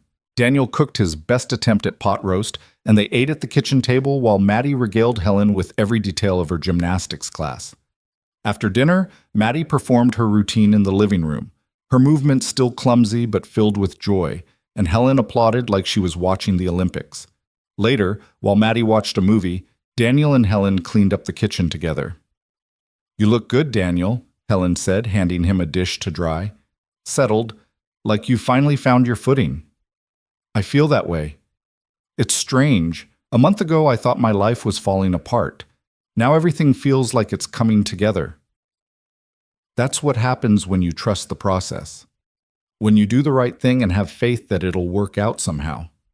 Helen paused, her hands in the soapy water. "Sarah would be so proud of you, of how you've raised Maddie, of this new career, of the man you've become." Daniel felt his throat tighten. They didn't talk about Sarah often. It was still too raw, too painful, but when they did, Helen always seemed to know exactly what to say. "I hope so. I think about her every day. Wonder what she'd think about all of this." "She'd think you're doing exactly what you should be doing, helping people, raising your daughter right, choosing kindness over convenience." Helen dried her hands and turned to face him. "That day in the rain when you stopped to help Claire? Sarah was right there with you, Daniel. All those values she loved about you, they're still there, still guiding you. And now they're guiding Maddie, too." That night, after Helen left and Maddie was asleep, Daniel sat on his back porch in the cool October air and thought about the past month, about choices and consequences, about kindness and karma, about the strange way that life sometimes worked out when you least expected it. His phone buzzed with an email from Patricia. "Claire just approved funding for a second Bridges Forward cohort starting in January, 25 participants. Congratulations, Daniel, you're changing lives." Daniel read the message 3 times, letting it sink in. 25 more people would get a chance. 25 more families might find stability. And it was happening because he'd stopped in the rain one morning to help a stranger change a tire. He pulled out his wallet and found Maddie's drawing, now carefully laminated to preserve it. My daddy, he helps people. The stick figure with angel wings smiled up at him, rendered in hope and crayons and a 7-year-old's absolute certainty. Maybe he wasn't a superhero. Maybe he was just a man who'd made a choice and gotten extraordinarily lucky. But sitting there in the darkness, with his daughter asleep inside and a future that finally felt secure, Daniel decided that was enough. It was more than enough. It was everything he had ever wanted and didn't know he could have. The success of Bridges Forward spread faster than Daniel anticipated. By mid-November, local news outlets had started calling, wanting to feature the program. A reporter from the Missouri Tribune showed up at the community center during a training session, taking photos of participants working on computer skills and conducting interviews. Daniel tried to stay in the background, deflecting attention to the participants whose lives were actually changing, but the reporter was persistent. Mr. Hayes, our readers want to know about the people behind programs like this. You've only been here 2 months, but you've already made significant impact. What's your secret? Daniel thought about how to answer that without revealing too much. There's no secret. We just treat people with dignity and give them the tools they need to succeed. Everyone wants to do better. They just need opportunity and support. The article ran the following Sunday with the headline, New Program Offers Second Chances to Struggling Workers. It was a beautiful piece highlighting 3 participants and their journeys. But there was also a photo of Daniel at his desk, looking thoughtful, with a caption identifying him as the program coordinator. And buried in the 7th paragraph was a sentence that made Daniel's stomach drop. Hayes came to Community Solutions Partners after leaving a retail management position, bringing fresh perspective to nonprofit work. His phone rang within an hour of the article posting online. Patricia, have you seen the Tribune piece? I'm reading it now. Daniel scrolled through the article on his laptop, his coffee growing cold beside him. Maddie was at a friend's birthday party, giving him a rare Sunday morning alone. It's good coverage for the program. It is. We've already had 5 inquiries about the next cohort, but Daniel, there's something you should know. Patricia's tone shifted to cautious. I got a call this morning from a blogger who writes about corporate philanthropy. He's asking questions about your connection to Claire Whitmore. Daniel felt ice settle in his chest. What kind of questions? About how you got hired, about Claire's involvement in the recruitment process, about whether Whitmore Holdings influenced our hiring decisions.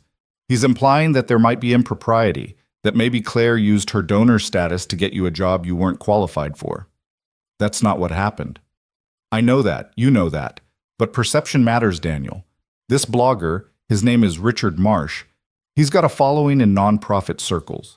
If he publishes something suggesting that our hiring practices are influenced by donors, it could damage the organization's reputation. And yours. Daniel stood and paced his small living room, his mind racing. What do we do? Nothing yet. I told him we don't comment on personnel matters, but he's digging, and he's going to find out about your termination from Freshmart, about Claire's recommendation, about the timing of everything. The story is going to come out one way or another. The question is how we want it told. The truth. We tell the truth. The truth is complicated, Daniel, and complicated doesn't always play well in headlines. They talked for another 20 minutes, strategizing about how to handle potential fallout. Patricia assured him that the organization stood behind his hiring, that his work spoke for itself, that this would probably blow over. But Daniel could hear the worry beneath her reassurances. After they hung up, Daniel sat on his couch, staring at the Tribune article, at his photo, at the innocent summary of his background that left out every important detail. He thought about calling Claire to warn her, but what would he say? That helping him might now damage her reputation and her company's philanthropic efforts. His phone buzzed with a text from an unknown number. Mr. Hayes, this is Richard Marsh with Nonprofit Watchdog. I'm writing a piece about Community Solutions Partners hiring practices. I'd like to get your perspective. Can we talk? Daniel stared at the message, his thumb hovering over the reply button. Every instinct told him to ignore it, to let Patricia and the organization's communications team handle it. But another part of him, the part that valued transparency and honesty, wanted to tell his own story before someone else twisted it. He typed back, I'm willing to talk, but only if you're interested in the full story, not just a sensational headline. The response came immediately. I'm interested in the truth. Can you meet tomorrow? 10 a.m. at the Daily Grind? Daniel agreed before he could second-guess himself. Then he called Patricia back. I'm meeting with Richard Marsh tomorrow morning. Daniel, I don't think that's a good idea. Let me have our PR consultant handle this. With respect, Patricia, this is my story. And if someone's going to tell it, it should be me. Daniel kept his voice calm but firm. I'm not going to lie or deflect. I'm going to tell him exactly what happened, that I stopped to help someone, that I got fired for it, and that the person I helped gave me a second chance. If that's a scandal, then I'll live with the consequences. Patricia was quiet for a long moment. You're sure about this? I'm sure. Then I trust your judgment. But Daniel, be careful. Journalists are good at twisting words to fit their narrative. That evening, after picking up Maddie from the birthday party and listening to her excited recounting of games and cake, Daniel tried to focus on normal Sunday evening activities. But his mind kept circling back to the meeting tomorrow, to all the ways this could go wrong, to the possibility that his moment of kindness might ultimately destroy the opportunity it had created. He was tucking Maddie into bed when she asked, Daddy, are you worried about something? Daniel smoothed her hair back from her forehead, marveling at her perceptiveness. A little bit, baby. There's someone who wants to write a story about me, and I'm not sure if it'll be a nice story or a mean one. Why would anyone write a mean story about you? You're a good person. Sometimes people don't see the whole picture. They only see part of it, and they make up their mind without knowing everything. Maddie frowned, processing this with her 7-year-old wisdom. Like when Marcus at school said I cheated on the spelling test because I got all the words right. But really, I just studied really hard? Exactly like that. Well, you should just tell them the truth. That's what Mrs. Baz Thompson says. The truth always comes out eventually. Daniel kissed her forehead. You're a smart kid, you know that? I know. You tell me all the time. After Maddie fell asleep, Daniel sat at his kitchen table and did something he hadn't done since Sarah died. He wrote in the journal she'd given him years ago. The pages were mostly blank, a testament to his inability to process emotions through writing. But tonight he needed to organize his thoughts, to clarify what he wanted to say tomorrow. He wrote about that morning in the rain, about the choice between his meeting and someone else's crisis. He wrote about getting fired, about the fear and humiliation.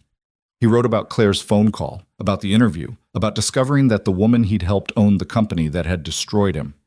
He wrote about the past 2 months, the work, the satisfaction, the feeling of finally doing something that mattered. And he wrote about what he'd learned, that kindness wasn't transactional, that you didn't help people because you'd be rewarded, that the right thing was still the right thing even when it cost you everything. By the time he closed the journal, it was past midnight, and Daniel felt clearer than he had all day.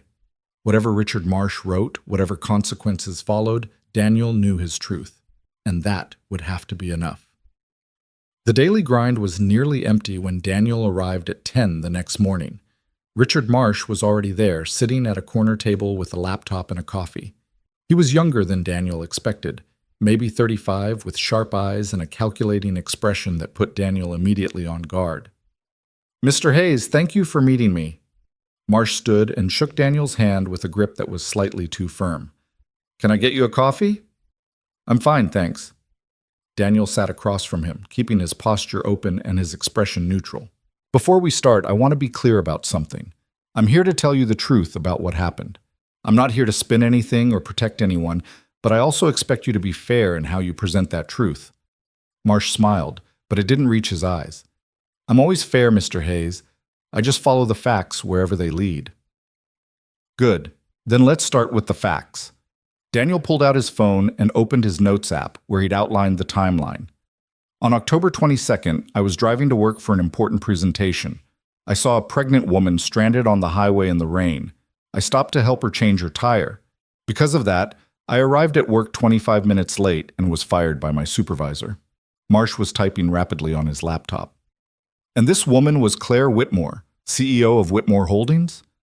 I didn't know who she was at the time. She was just someone who needed help. But you found out later. Yes. She called me the next day to thank me. During our conversation, she learned I'd been fired. She was upset about it and asked for my employment information. Why would she ask for that if she wasn't planning to intervene? Daniel met Marsh's gaze steadily. Because she believed what happened to me was wrong, and because she was in a position to do something about it. So she got you a job at Community Solutions Partners, an organization that receives significant funding from Whitmore Holdings. She recommended me for a position. Patricia Chen, the executive director, made the hiring decision based on my qualifications. Marsh leaned back, a skeptical expression on his face. Mr. Hayes, you have to admit it looks suspicious. A major donor's CEO personally recommends someone with no nonprofit experience for a senior position at an organization that depends on her funding. How is that not a conflict of interest? Because I was qualified for the position. I had 5 years of management experience, strong organizational skills, and a track record of reliability. Claire didn't create a job for me. There was already an open position. She just made sure my resume got seen. But would you have gotten that job without her intervention? Daniel considered the question honestly. Probably not. My resume would have been one of hundreds. But that's how networking works in any field. People recommend qualified candidates they know. The difference is that I proved I deserved the opportunity. Have you? 2 months isn't very long. Long enough to launch a successful program that's already changing lives. Long enough to secure funding for a second cohort. Long enough to build relationships with partner organizations and earn the trust of my colleagues. Daniel kept his voice calm, refusing to rise to the bait. Mr. Marsh, I understand what you're trying to do. You want a scandal, the story of a corrupt CEO using donor money to give special favors to people she likes. But that's not what happened here. Then what did happen? I made a choice to help someone when they needed it. That choice cost me my job. And the person I helped, who happened to have resources and influence, chose to give me a second chance. If that's corruption, then I guess I'm guilty, but I call it gratitude and human decency. Marsh studied him for a long moment. You really believe that, don't you? That this is just a heartwarming story about kindness being rewarded? No, I believe it's a story about a broken system that punishes people for having humanity. I believe it's about how difficult it is for anyone to get ahead without connections and lucky breaks. I believe it's about the fact that I'm one of the fortunate few who got a second chance, while thousands of other people get fired for minor infractions and never recover. Daniel leaned forward, If you want to write about something that matters, write about that. Write about how the woman I helped had just as much at stake that morning as I did. How being late to her meeting could have cost jobs and livelihoods. How we live in a world where kindness is a luxury most people can't afford. Write about how rare it is for someone with power to use it to help rather than hurt. That's quite a speech. It's the truth, and you said you follow the truth wherever it leads. Marsh was quiet, his fingers still on his keyboard. When he finally spoke, his tone had shifted slightly. Tell me about Bridges Forward. What does the program actually do? For the next 30 minutes, Daniel walked Marsh through the program, its structure, its participants, its early successes and challenges. He showed him data on job placements, on families moving out of poverty, on children who now had stability because their parents found better employment. He introduced Marsh to the truth of his work, the reality that was so much more compelling than any scandal. Can I meet some of the participants? Marsh asked. Would they be willing to talk to me? I'd have to ask them.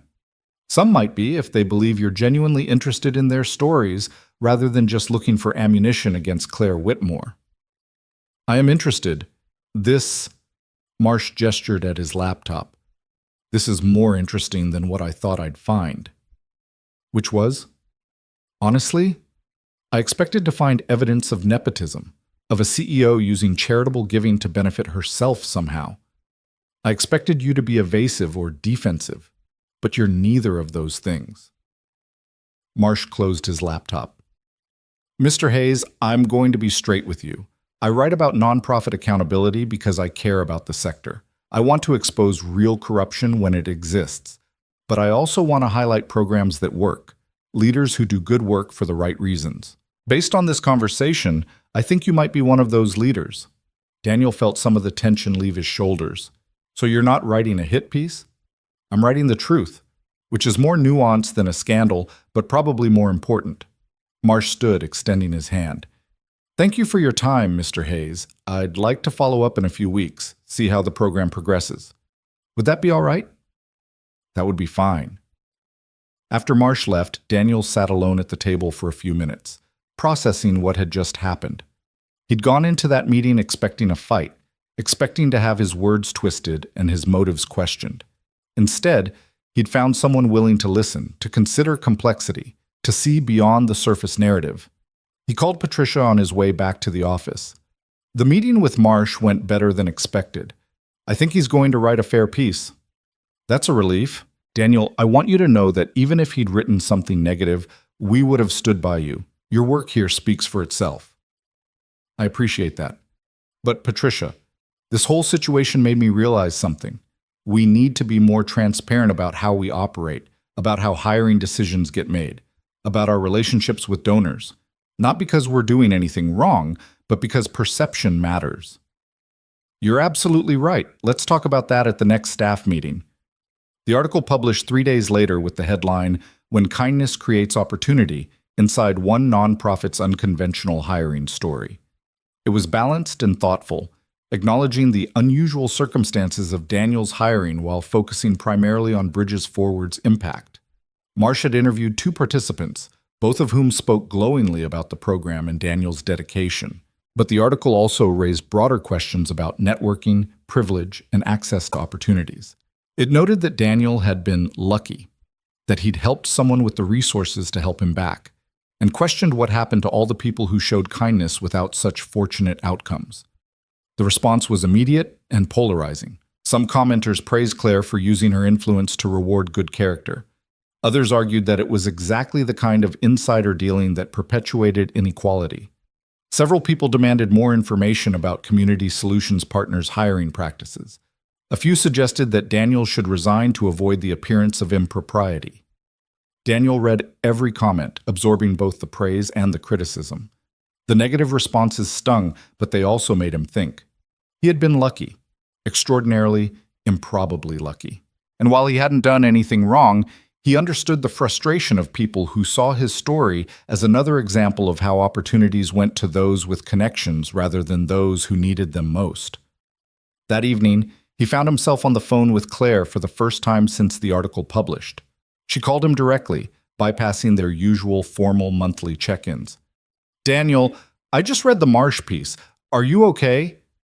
I'm fine. It could have been much worse. The comments section is brutal. I'm sorry you're dealing with this. Daniel walked out to his back porch, needing the cold November air to clear his head. Claire, can I ask you something honestly? Of course. Do you think I deserve this job? Not whether I'm doing good work now, but whether I deserve the opportunity in the first place. Claire was quiet for a moment. That's a complicated question. I know, that's why I'm asking. Did you deserve to be fired for helping me? Absolutely not. Did you deserve a chance to prove yourself in meaningful work?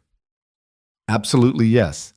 Did you deserve to skip over other equally qualified candidates who never got their resumes seen? That's where it gets murky. Claire's voice was thoughtful, honest. Daniel, I used my privilege and influence to help you. That's an uncomfortable truth. I could justify it by saying you had exceptional character, that you'd proven your values in a moment of crisis, that I was righting a wrong. All of that is true. But it's also true that I had the power to make a phone call that changed your life, and most people don't have access to that kind of power. So what do we do with that? How do I justify accepting an opportunity that came through privilege rather than merit? By doing exactly what you're doing, by working harder than anyone expects, by using this platform to create opportunities for people who don't have connections or lucky breaks, by being transparent about your story and acknowledging that yes, you got lucky, and yes, the system is unfair, and yes, you're going to spend your career trying to make it less unfair for others. Daniel leaned against the porch railing, watching his breath fog in the cold air. Some people are saying I should resign. Do you want to resign? No, God, no. I love this work. I believe in it. But I don't want my presence to damage the organization's reputation or undermine the program's credibility. Then don't resign. Stay and prove them wrong. Show them that you're not just someone who got a job through connections. Show them you're someone who deserved the opportunity and made the most of it. Claire paused. Daniel, I've been thinking about this a lot since the article came out, and I want to do something that might help address some of these concerns. What's that? I want to create a formal initiative, something we're calling Lily's Wings, named after your daughter's drawing. It would be a program through Whitmore Holdings, where we identify and support individuals who demonstrate exceptional character but lack traditional opportunities. We'd partner with organizations like Community Solutions Partners to create pathways for people who might never get their resume seen otherwise. Daniel felt his chest tighten. You want to formalize what you did for me? Exactly. Instead of it being a one-time favor to someone I happen to meet, it becomes a systematic approach to identifying and supporting people with strong values. We'd have an application process, clear criteria, transparency about how decisions get made. It wouldn't eliminate the privilege I have to make these opportunities happen, but it would democratize access to that privilege. That's incredible, Claire. I need your help making it work. You'd be the public face of the program, the proof that it can succeed. You'd help design the selection criteria, train the people who evaluate candidates, maybe even serve on the selection committee. It would be additional work on top of your role at Community Solutions Partners, and I'd compensate you fairly for your time. What do you think?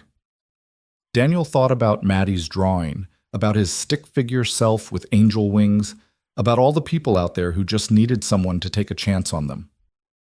I think it's brilliant and terrifying and exactly the kind of response we need to this controversy. Good, because I'm announcing it at our quarterly board meeting next week. I'd like you to be there. Me? At a Whitmore Holdings board meeting? You're the reason this program exists. Your story is what inspired it. You should be there when we launch it. They talked for another hour, sketching out ideas for how Lily's Wings might work, what criteria they'd use, how they'd partner with organizations to create opportunities. By the time they hung up, Daniel felt energized rather than defensive. The criticism of his hiring hadn't disappeared, but it had transformed into something productive, a broader conversation about access and opportunity that could lead to real change. The next morning at Community Solutions Partners, Daniel called a team meeting. Everyone gathered in the conference room, and he could see the curiosity and concern on their faces. They'd all read the article. They'd all seen the comments. They were wondering if their new colleague was going to become a liability. I want to address the elephant in the room, Daniel began, standing at the head of the table. The nonprofit watchdog article raised legitimate questions about how I got hired. Some of you might be wondering if I deserve this position, if my relationship with Claire Whitmore creates conflicts of interest, if my presence here damages the organization's credibility. He had their full attention now. Jennifer sat forward in her chair. Marcus had put down his phone. Even Patricia watched him with an expression Daniel couldn't quite read. Here's what I want you to know. Yes, Claire Whitmore recommended me for this position. Yes, I got hired under unusual circumstances. Yes, I benefited from privilege and access that most people don't have. All of that is true, and I'm not going to pretend otherwise. Daniel met each person's eyes in turn. But what's also true is that I've worked my ass off these past 2 months. I've proven that I can do this work, that I care about this mission, that I deserve to be on this team, not because of who recommended me, but because of what I've accomplished since I got here. Nobody here doubts that, Jennifer said quietly. Your work speaks for itself, Daniel. Maybe, but perception matters, and I understand that my presence might create complications for the organization. So I want to be clear, if any of you feel that my being here damages Community Solutions Partners' reputation or makes your work harder, I need you to tell me. Patricia needs to know, the board needs to know, because this organization is bigger than any one person, including me. Patricia stood, moving to stand beside Daniel. I appreciate Daniel's transparency, and I want to add something. Yes, his hiring was unconventional, but I made the final decision to bring him on board, and I made that decision based on his qualifications and character, not donor pressure. I've been in this field for 20 years, and I've seen every kind of hiring scenario imaginable. Daniel's situation was unusual, but it wasn't improper, and his performance has exceeded every expectation. Marcus raised his hand. Can I say something? Of course, Patricia said. I've worked here for 5 years and I've seen a lot of people come through that door. Some stay, some don't. The ones who stay are the ones who care, who see this work as more than just a job. Marcus looked at Daniel. Man, you care. That's obvious to everyone on this team. I don't care how you got hired. I care that you're here now doing good work, making this organization stronger. Everything else is just noise. Several people nodded in agreement. Even Jennifer, who Daniel knew had been quietly skeptical about his hiring, smiled and said, Marcus is right. Welcome to the team, Daniel. For real this time. The tension in the room dissipated, replaced by something warmer and more solid. They spent the rest of the meeting discussing program updates, upcoming deadlines, and collaborative opportunities. By the time they dispersed back to their offices, Daniel felt like he'd crossed some invisible threshold, from the new guy with a questionable backstory to a genuine member of the team. But the controversy wasn't over. That afternoon, Daniel received an email from someone named Robert Hendricks, his former boss. The subject line read, "We need to talk." Daniel stared at the email for a full minute before opening it. His finger hovered over the delete button. He owed Hendricks nothing, wanted nothing from him, but curiosity won out. "Mr. Hayes, I read about your new position with great interest. I'm sure you're enjoying your success, built as it is on lies and manipulation. You and Ms. Whitmore make quite a team, both willing to destroy people's careers to serve your own interests. I lost my job because of you, because of whatever story you told her about that morning. But the truth will come out eventually. And when it does, everyone will see you for what you really are. An opportunist who used a chance encounter to advance yourself at others' expense. Congratulations on your success. I hope it was worth it. Robert Hendricks." Daniel read the email twice, feeling a mixture of anger and something uncomfortably close to guilt. Hendricks had been fired. He'd lost his job the same way Daniel had, except his firing had been Daniel's doing, at least indirectly. Claire had fired Hendricks because of how he'd treated Daniel, because of a pattern of behavior that Daniel's case had finally exposed. But still, a man had lost his livelihood. A man was angry and hurt and looking for someone to blame. Daniel forwarded the email to Patricia with a brief note. "Received this from my former supervisor at Freshmart. Not sure if it's something we need to be concerned about, but I wanted you to be aware." Patricia called him 5 minutes later. "Daniel, this is concerning. He's clearly bitter, and bitter people sometimes do irrational things. Do you think he'd try to damage the organization?" "I don't know, but I'm forwarding this to our legal counsel just to have it documented. In the meantime, don't respond to him. Don't engage at all. If he reaches out again, forward it to me immediately." That night, Daniel couldn't sleep. He lay in bed staring at the ceiling, thinking about Hendricks, about the chain of consequences that had started with a flat tire in the rain.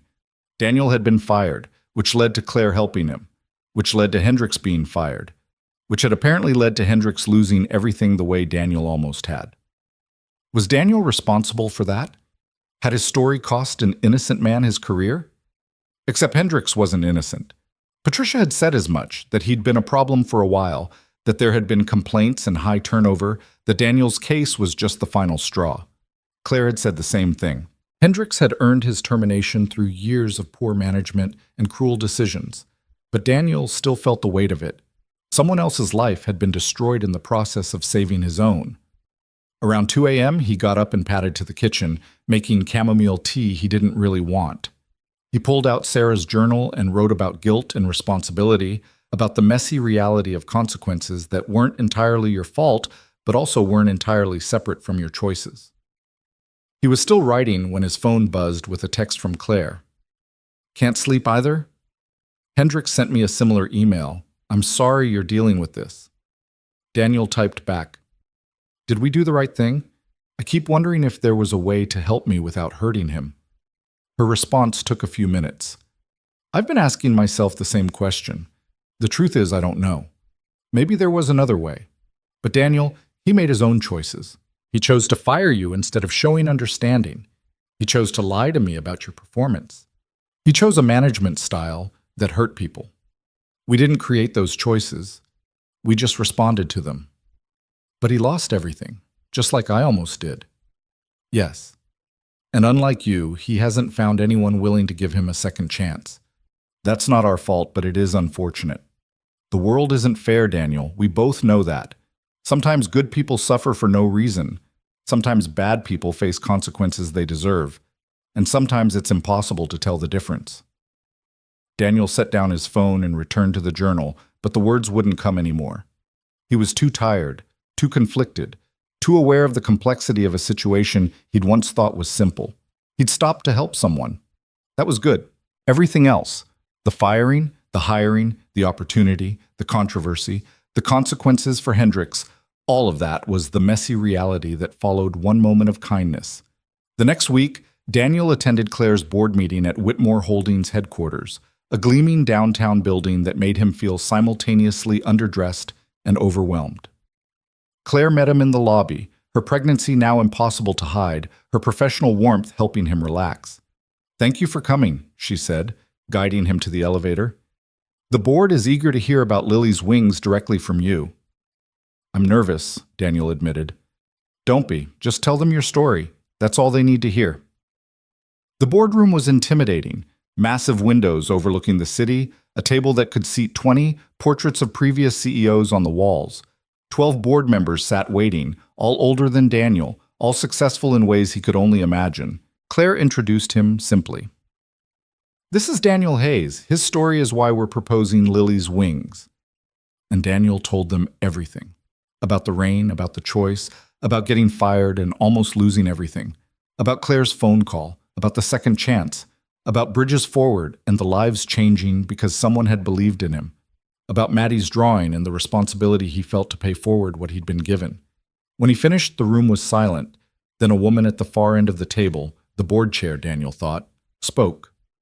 "Mr. Hayes, your story is compelling, but I'm concerned about scalability. How do we identify people like you? How do we separate genuine character from people who are simply good at telling stories?" It was the question Daniel had been expecting, the one that kept him up at night. "Honestly, I don't think you can always tell the difference. Character reveals itself over time, through choices and actions, not through interviews or applications. The best we can do is create opportunities for people to prove themselves, provide support during that proof period, and be willing to acknowledge when we make mistakes." "So you're saying there's no foolproof system?" "I'm saying that any system designed to help people will occasionally help the wrong people. But that shouldn't stop us from trying. The alternative, only helping people who can prove they deserve it before they get any help, that guarantees we'll miss most of the people who need us most." Another board member, an older man with kind eyes, leaned forward. "What would you say to critics who argue that Lily's wings is just a way to legitimize nepotism and favoritism?" "I'd say they're not entirely wrong." Daniel felt Claire stiffen beside him, but he continued. "Access to opportunity in America is largely about who you know. Lily's wings doesn't eliminate that reality. It just tries to expand who gets access to powerful networks. Yes, it's still privileged people deciding who deserves help, but it's better than powerful people only helping other powerful people, which is what usually happens." The kind-eyed board member smiled. "That's a refreshingly honest answer, Mr. Hayes." The board voted unanimously to approve Lily's wings, with a budget of $500,000 for the first year. Daniel walked out of that building feeling like he'd just witnessed something important, not perfect, not a complete solution to systemic inequality, but a genuine attempt to make things slightly better. On the drive home, Claire called him, "You were perfect in there, honest, thoughtful, real. That's exactly what they needed to hear." "I just told them the truth." "That's what made it perfect." She paused. "Daniel, there's something else I need to tell you. Something I probably should have mentioned before the board meeting." His stomach tightened. "What's that?" "I'm going on maternity leave in 3 weeks. The baby's due in early January, and I'll be out for at least 2 months.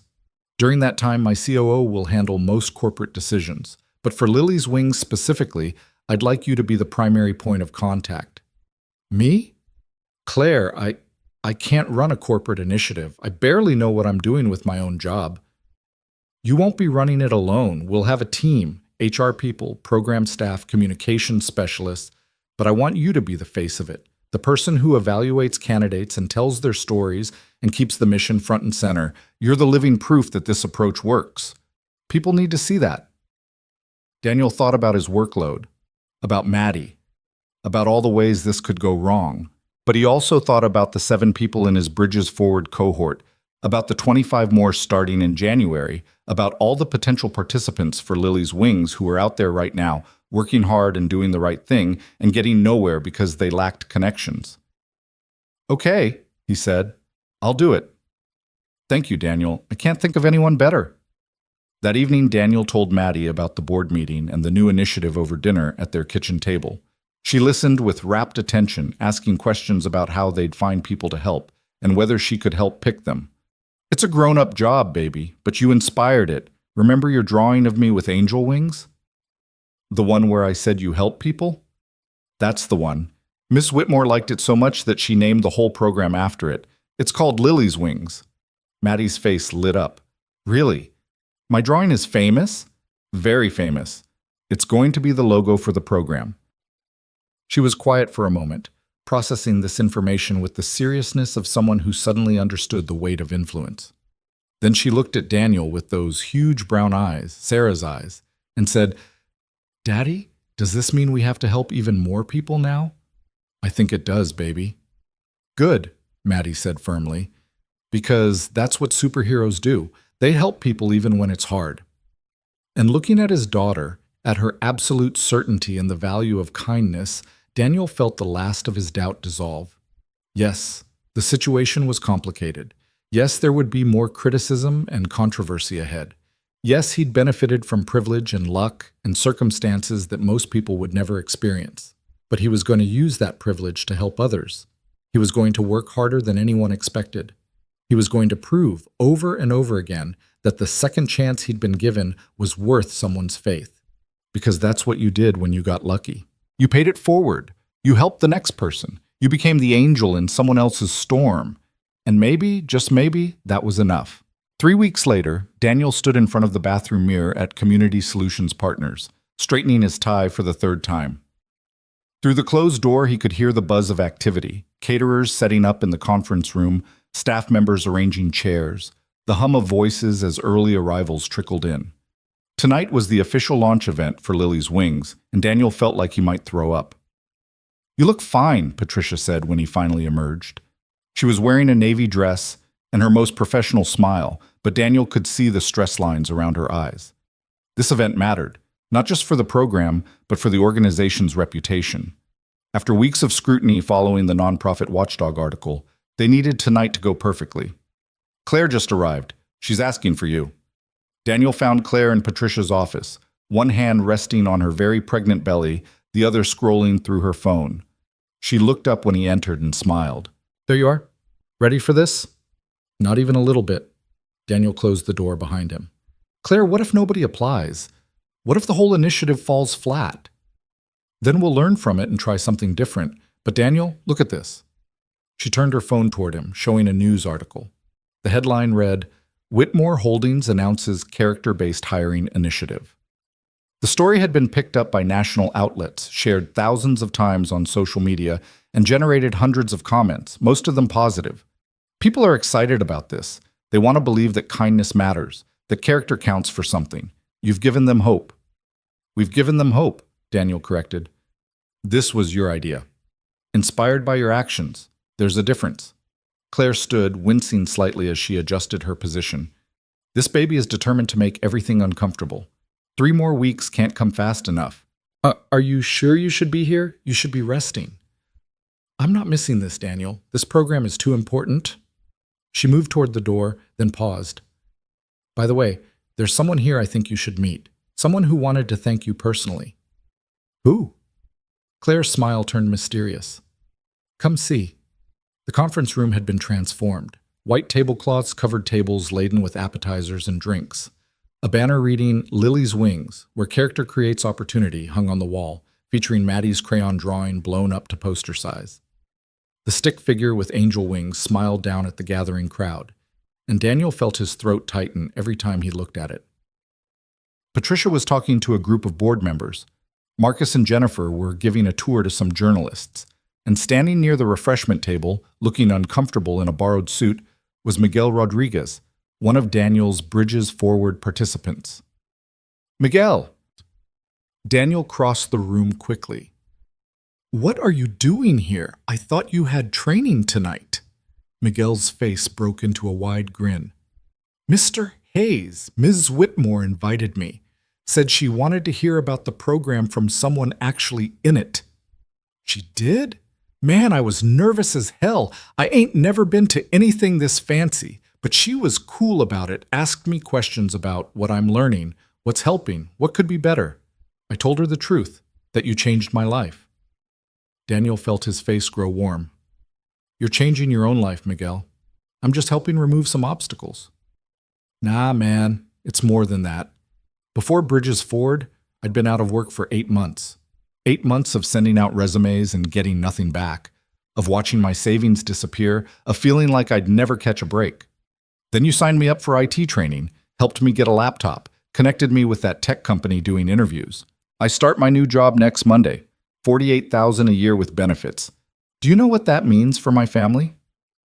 I'm so proud of you, Miguel. I'm proud of me too. First time in a long time I can say that. Miguel looked around the room at the well-dressed people with their wine glasses and business cards. This is wild, though. All these important people here because you helped some lady change a tire. Because kindness matters, Daniel said. That's what tonight is about. The event officially started at 7. Patricia gave opening remarks, thanking everyone for coming and introducing the mission of Lily's Wings.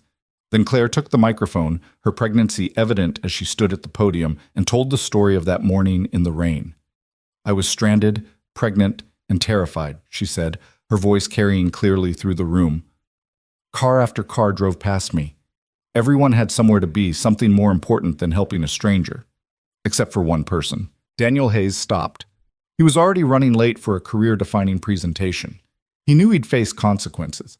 But he stopped anyway because that's who he is.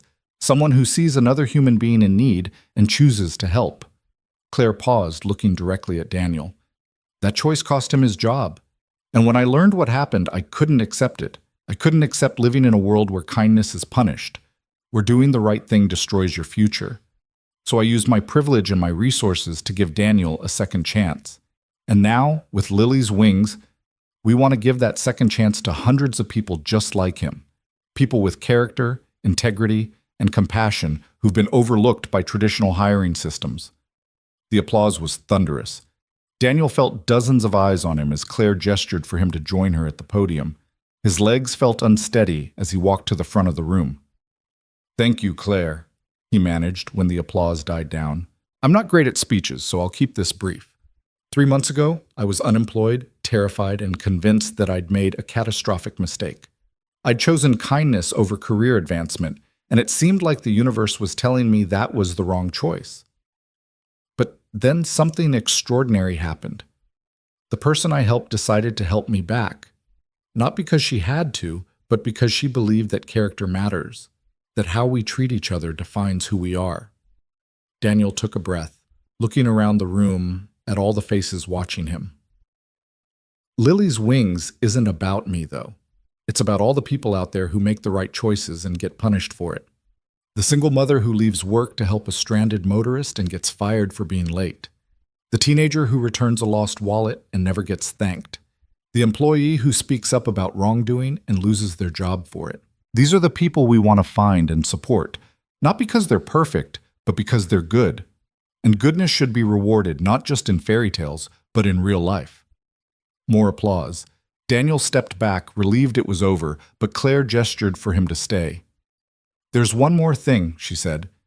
Daniel doesn't know this yet, but we've already received over 300 applications for Lily's Wings. 300 people from across the country who heard about this program and thought, maybe there's a chance for me. Daniel, you're going to be very busy. The number hit him like a physical blow. 300 people, 300 stories, 300 chances to make a difference or let someone down.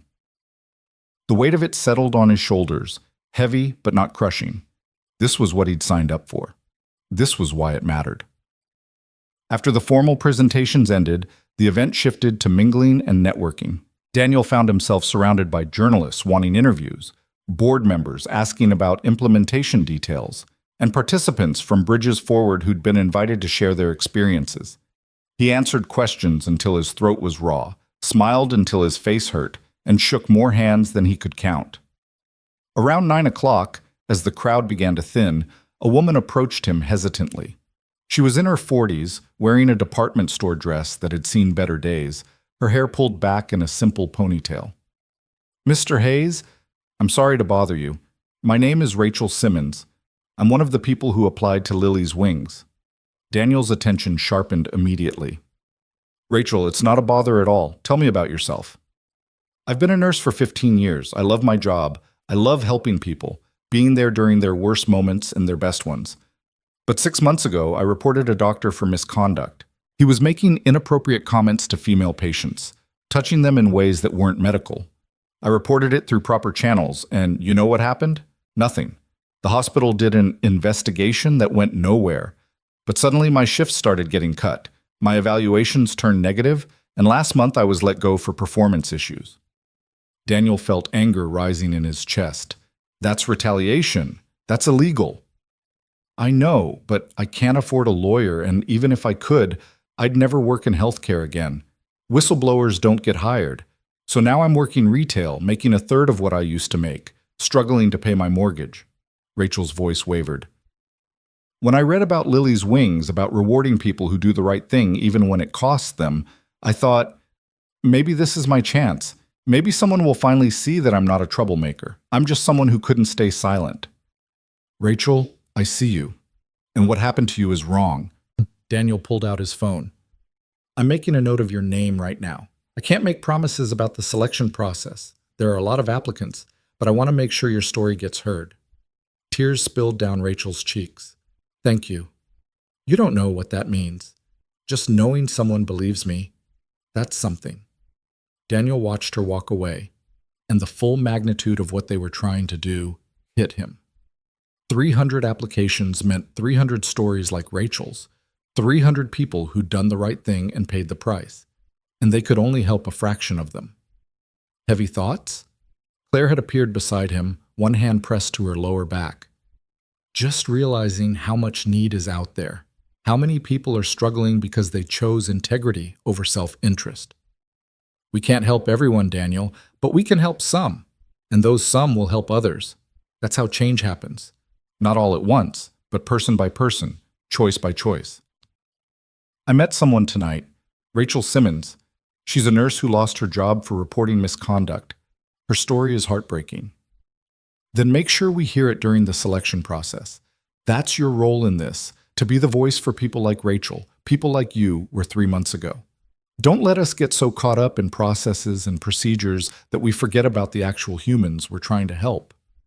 They talked for a few more minutes before Claire winced sharply, her hand moving to her belly. "Are you okay?" Daniel asked immediately. "Just Braxton Hicks contractions. I've been having them all week. The doctor said it's normal." But she winced again, and this time Daniel saw pain flash across her face. "Claire, I think we should get you to a doctor." "I'm fine. The baby's not due for 3 weeks. Babies don't always follow schedules. Patricia," Daniel called across the room, "we need to get Claire to the hospital." What followed was controlled chaos. Patricia grabbed her keys while Daniel guided Claire toward the door. Several board members insisted on coming along. Marcus offered to follow in his car.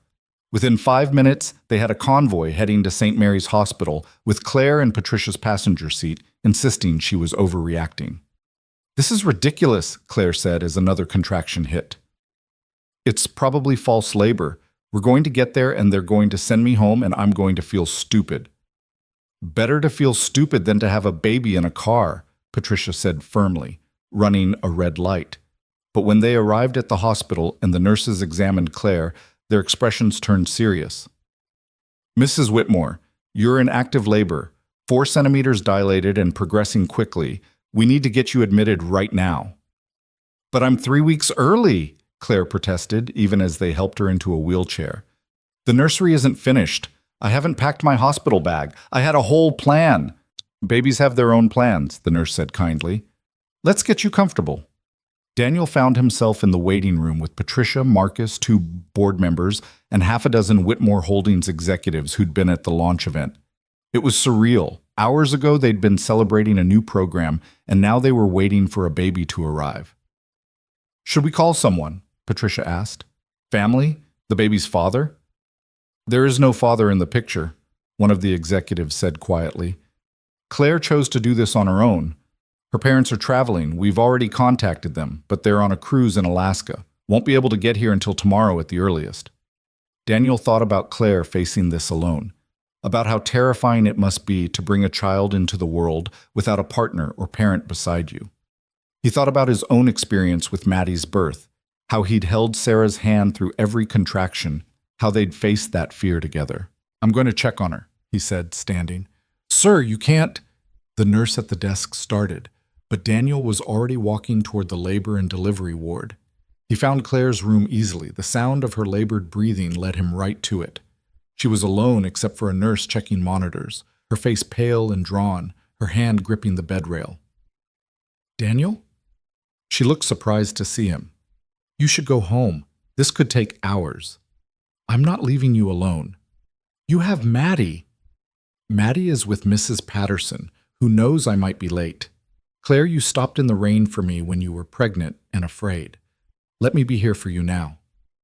Claire's eyes filled with tears. I'm terrified. I know. But you're also strong enough to do this. You're strong enough to do anything. Daniel moved to the side of her bed, taking her hand. You're not alone, Claire. You have a whole waiting room full of people who care about you. But none of them are, She stopped, but Daniel understood. None of them are family. None of them are your partner. None of them are the person who should be here. Yeah. Then I'll be that person tonight, if you'll let me. Claire squeezed his hand as another contraction hit. Thank you, she gasped when it passed. God, thank you. The hours that followed were a blur of contractions and ice chips, of nurses checking progress and doctors offering encouragement, of Claire gripping Daniel's hand hard enough to leave bruises. He wiped her forehead with a cool cloth, reminded her to breathe through the pain, and told her stories about Maddie's birth to distract her from the intensity of what her body was doing. Sarah was in labor for 18 hours, he said during one of the calmer moments. 18 hours of cursing my name and swearing she'd never let me touch her again. But the moment they put Maddie in her arms, all that pain just dissolved. She looked at our daughter and said, we should do this again. I said, ask me in 18 hours. Claire laughed weakly. Did you? Do it again? We tried. After Maddie turned 2, Sarah got pregnant again. We were so excited. Maddie was going to be a big sister, but Sarah miscarried at 12 weeks. And then, Daniel's voice caught. Then the cancer showed up. So Maddie is our only one, our perfect one. I'm sorry. Me too, but I'm grateful for what we had, for what I still have. Daniel checked the monitor as another contraction started. Claire, this is a big one. Breathe through it. You've got this.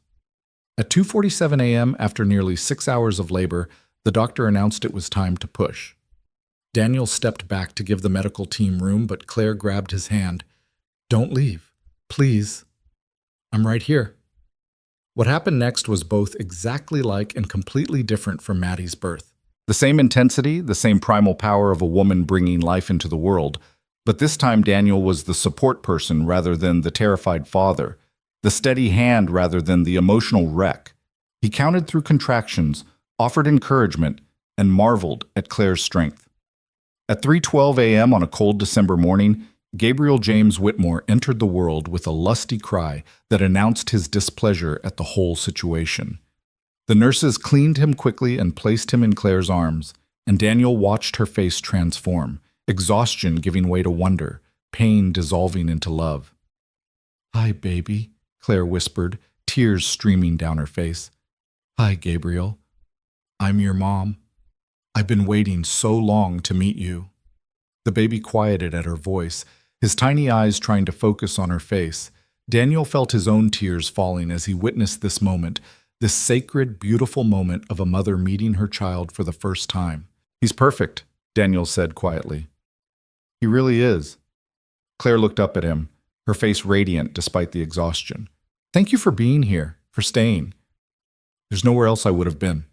A nurse took Gabriel for his measurements and tests, and Claire reached for Daniel's hand again. I want you to be his godfather, not in a religious sense. I'm not particularly religious. but in the sense of someone who's committed to being in his life, who'll help guide him, who'll teach him about kindness and integrity, and all the things that matter. Daniel felt the weight of the request settle on his shoulders. Claire, that's a huge responsibility. I know, but I can't think of anyone better. You're the person I want Gabriel to grow up knowing, the example I want him to follow. Then I'd be honored. They brought Gabriel back and Claire nursed him for the first time while Daniel sat in the visitor chair, bearing witness to the beginning of their story together. Around 4 a.m., he finally stepped out to the waiting room to share the news. The crowd had thinned, some of the board members had gone home, though a few executives remained. Patricia jumped up when Daniel emerged. Well? A boy, Gabriel James Whitmore, 7 pounds, 3 ounces. Both mom and baby are healthy and perfect. The relief in the room was palpable. People hugged each other, pulled out their phones to share the news, and asked when they could visit. Daniel fielded questions for a few minutes before excusing himself to call Mrs. Patterson. Helen, it's Daniel. I'm so sorry about the time. Nonsense. I've been awake waiting for news. How is she? She's amazing. The baby's amazing. Everything's amazing. Daniel realized he was rambling, punchy from exhaustion and emotion. I'll be home in a few hours. Maddie doesn't have school today, right? Teacher Professional Development Day. She'll sleep late. Take your time, Daniel. You did a good thing tonight. Daniel returned to Claire's room to find her settled in a recovery room with Gabriel sleeping in a bassinet beside her bed. She looked exhausted but happy, her hair a mess and her hospital gown unflattering, but Daniel didn't think he'd ever seen her look more beautiful. Your fan club is asking when they can visit, he said. Tell them noon. I need a few hours to just be with him, to figure out how this works. That's smart. Daniel moved to look at Gabriel, at his tiny fists and scrunched up face. He's really something, Claire. He is. And he's going to grow up in a world where kindness matters, where character counts for something, where people help each other because of what we're building together. No pressure on the kid, Claire laughed softly. None at all. He just has to change the world, one person at a time. Daniel stayed until the sun came up, talking quietly with Claire about parenting and fear and hope, about Lily's wings and bridges forward, and all the work still ahead of them. When he finally left the hospital, the December morning was crisp and bright, and Daniel felt like he was walking through a new world, one where impossible things happened, where kindness was rewarded, where stories had happy endings. He picked up Maddie from Mrs. Patterson's house, and she immediately bombarded him with questions about where he'd been all night. Daniel told her about the baby, about being in the delivery room, about becoming a godfather. Does that mean Gabriel is like my brother? Maddie asked, processing this new information. Not exactly. More like a cousin, maybe. Someone we'll be in each other's lives who we'll care about and help grow up. Can we visit him? Later this week, when Claire's home and settled. But, Maddie, there's something else I want to talk to you about. Daniel pulled out his phone and showed her photos he'd taken at the launch event, her drawing blown up on the banner, the crowd gathered beneath it, the Lily's Wings logo featuring her stick figure with angel wings. Your drawing is helping people now, lots and lots of people. Maddie stared at the photos, her eyes wide. That's my drawing. It is. And it inspired a whole program about helping people who do the right thing. You did that, sweetheart.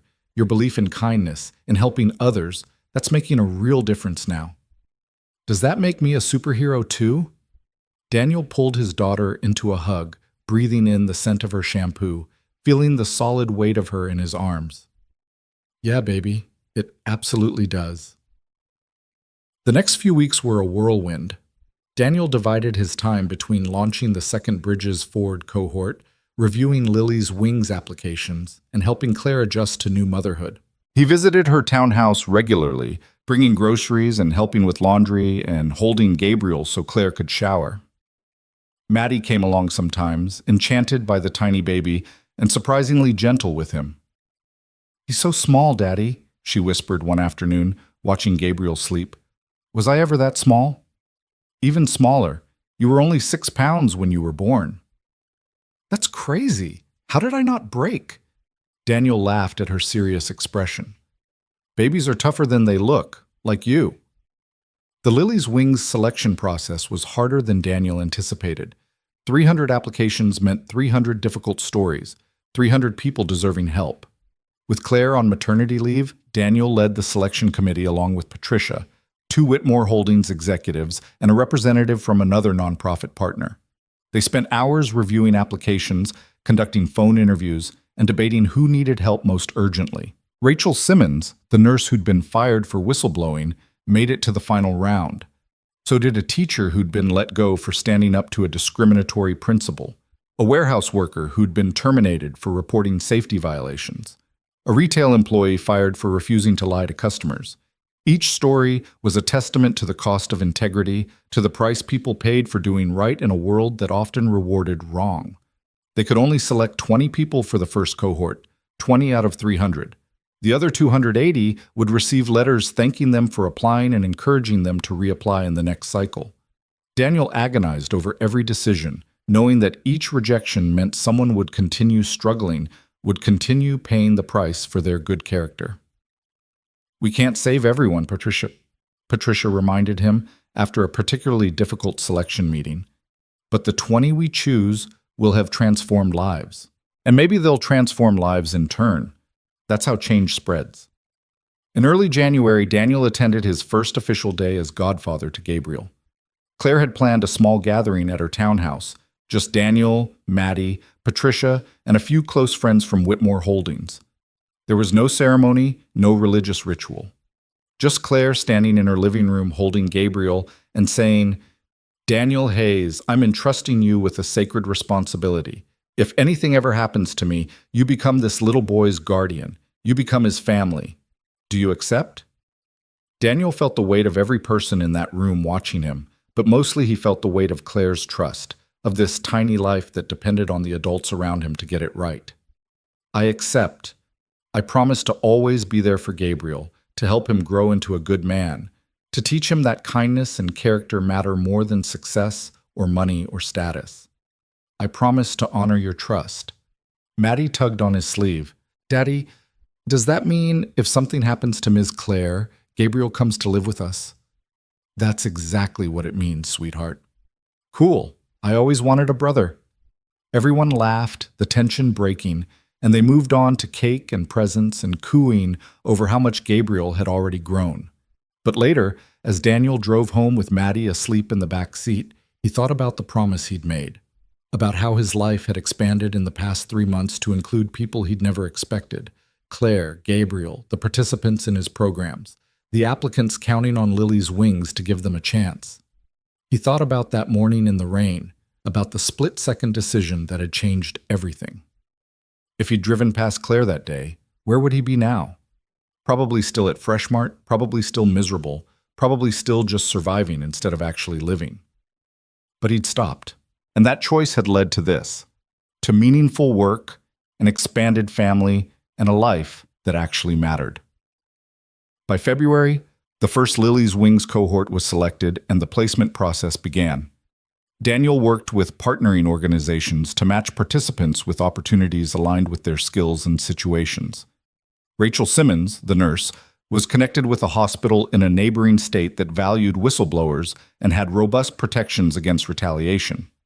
The teacher was placed in a district known for progressive policies and strong union support. The warehouse worker received training in OSHA compliance and was hired by a company that prioritized worker safety. Each placement felt like a small victory, but Daniel knew the real work was just beginning. Changing jobs was only the first step. The real transformation came in the months that followed. Improving yourself, rebuilding confidence, learning to trust that your next employer wouldn't punish you for having principles. Daniel created a mentorship component for Lily's Wings, pairing each participant with someone who'd successfully navigated similar challenges. He organized monthly check-ins and quarterly gatherings where participants could support each other and share their experiences.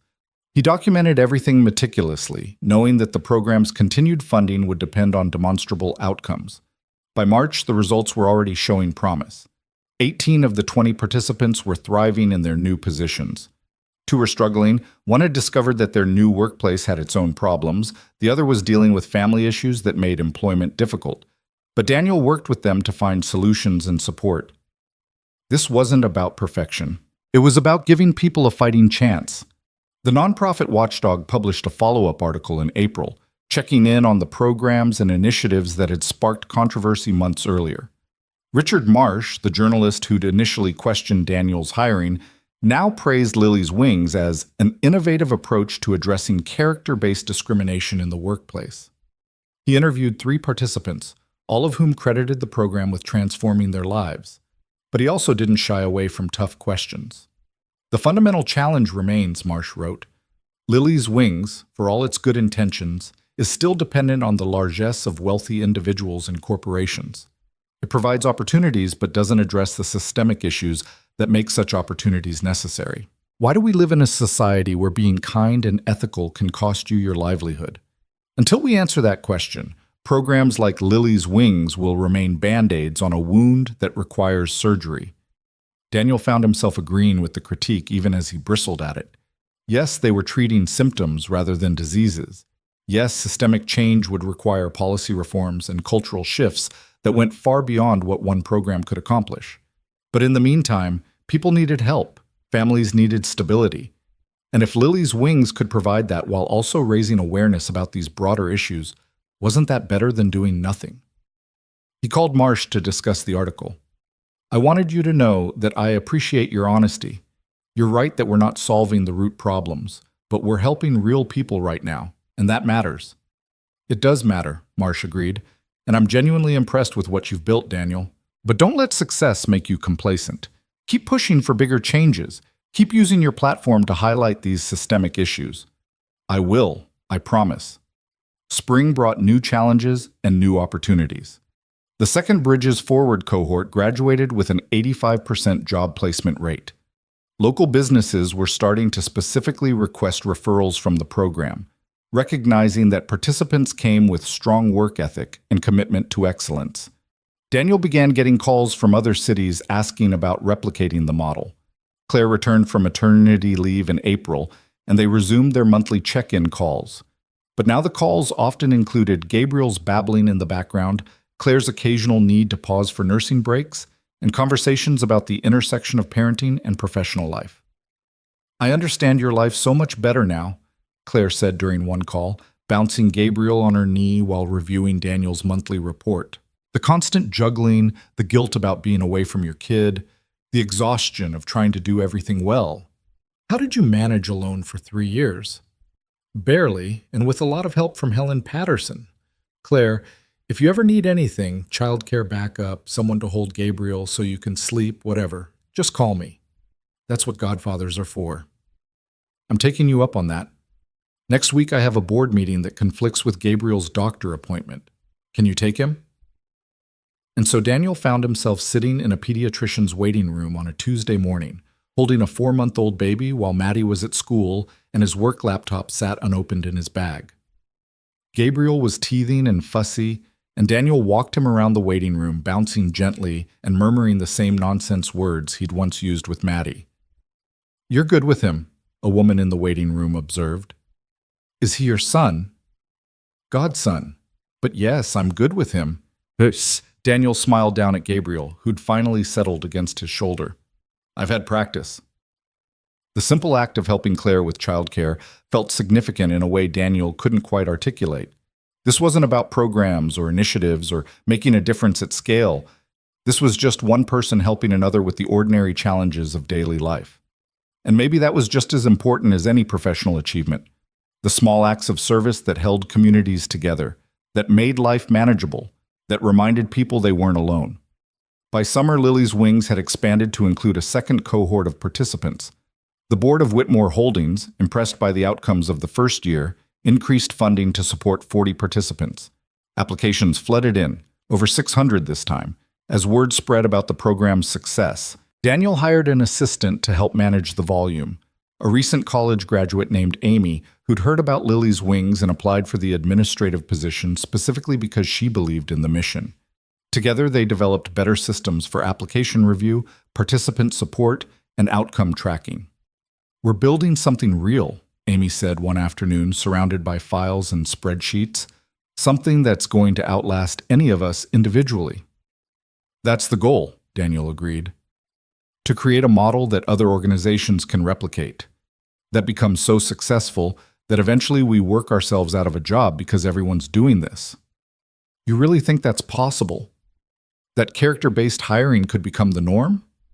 Maybe not the norm, but more common. Yes. I think people are hungry for workplaces that value more than just skills and credentials.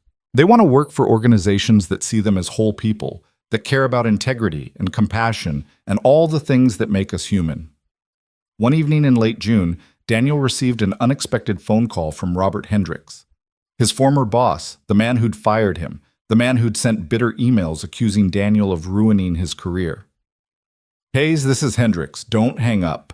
Daniel almost did hang up, his finger hovering over the red button, but curiosity and maybe something deeper made him listen. "I'm listening. I saw the article about Lily's wings, saw what you've accomplished, and I wanted to say I was wrong about you, about that morning, about everything." Daniel sat down heavily on his couch, not trusting his legs to hold him. "What?" "I've had a lot of time to think since I lost my job. A lot of time to reflect on my management style, my priorities, the kind of leader I was. And the truth is, you were right. I valued the wrong things. I punished people for having humanity. I created a toxic environment because I thought that's what it meant to be tough and professional." Hendricks' voice wavered. "I'm in therapy now, trying to understand why I operated that way, why I hurt people. And I realized I owe you an apology. You were a good employee, a good person. You didn't deserve what I did to you." Daniel felt a complicated tangle of emotions, anger for what Hendricks had put him through, vindication that he was finally being proven right, and something uncomfortably close to sympathy for a man who'd clearly been struggling. "Thank you for saying that.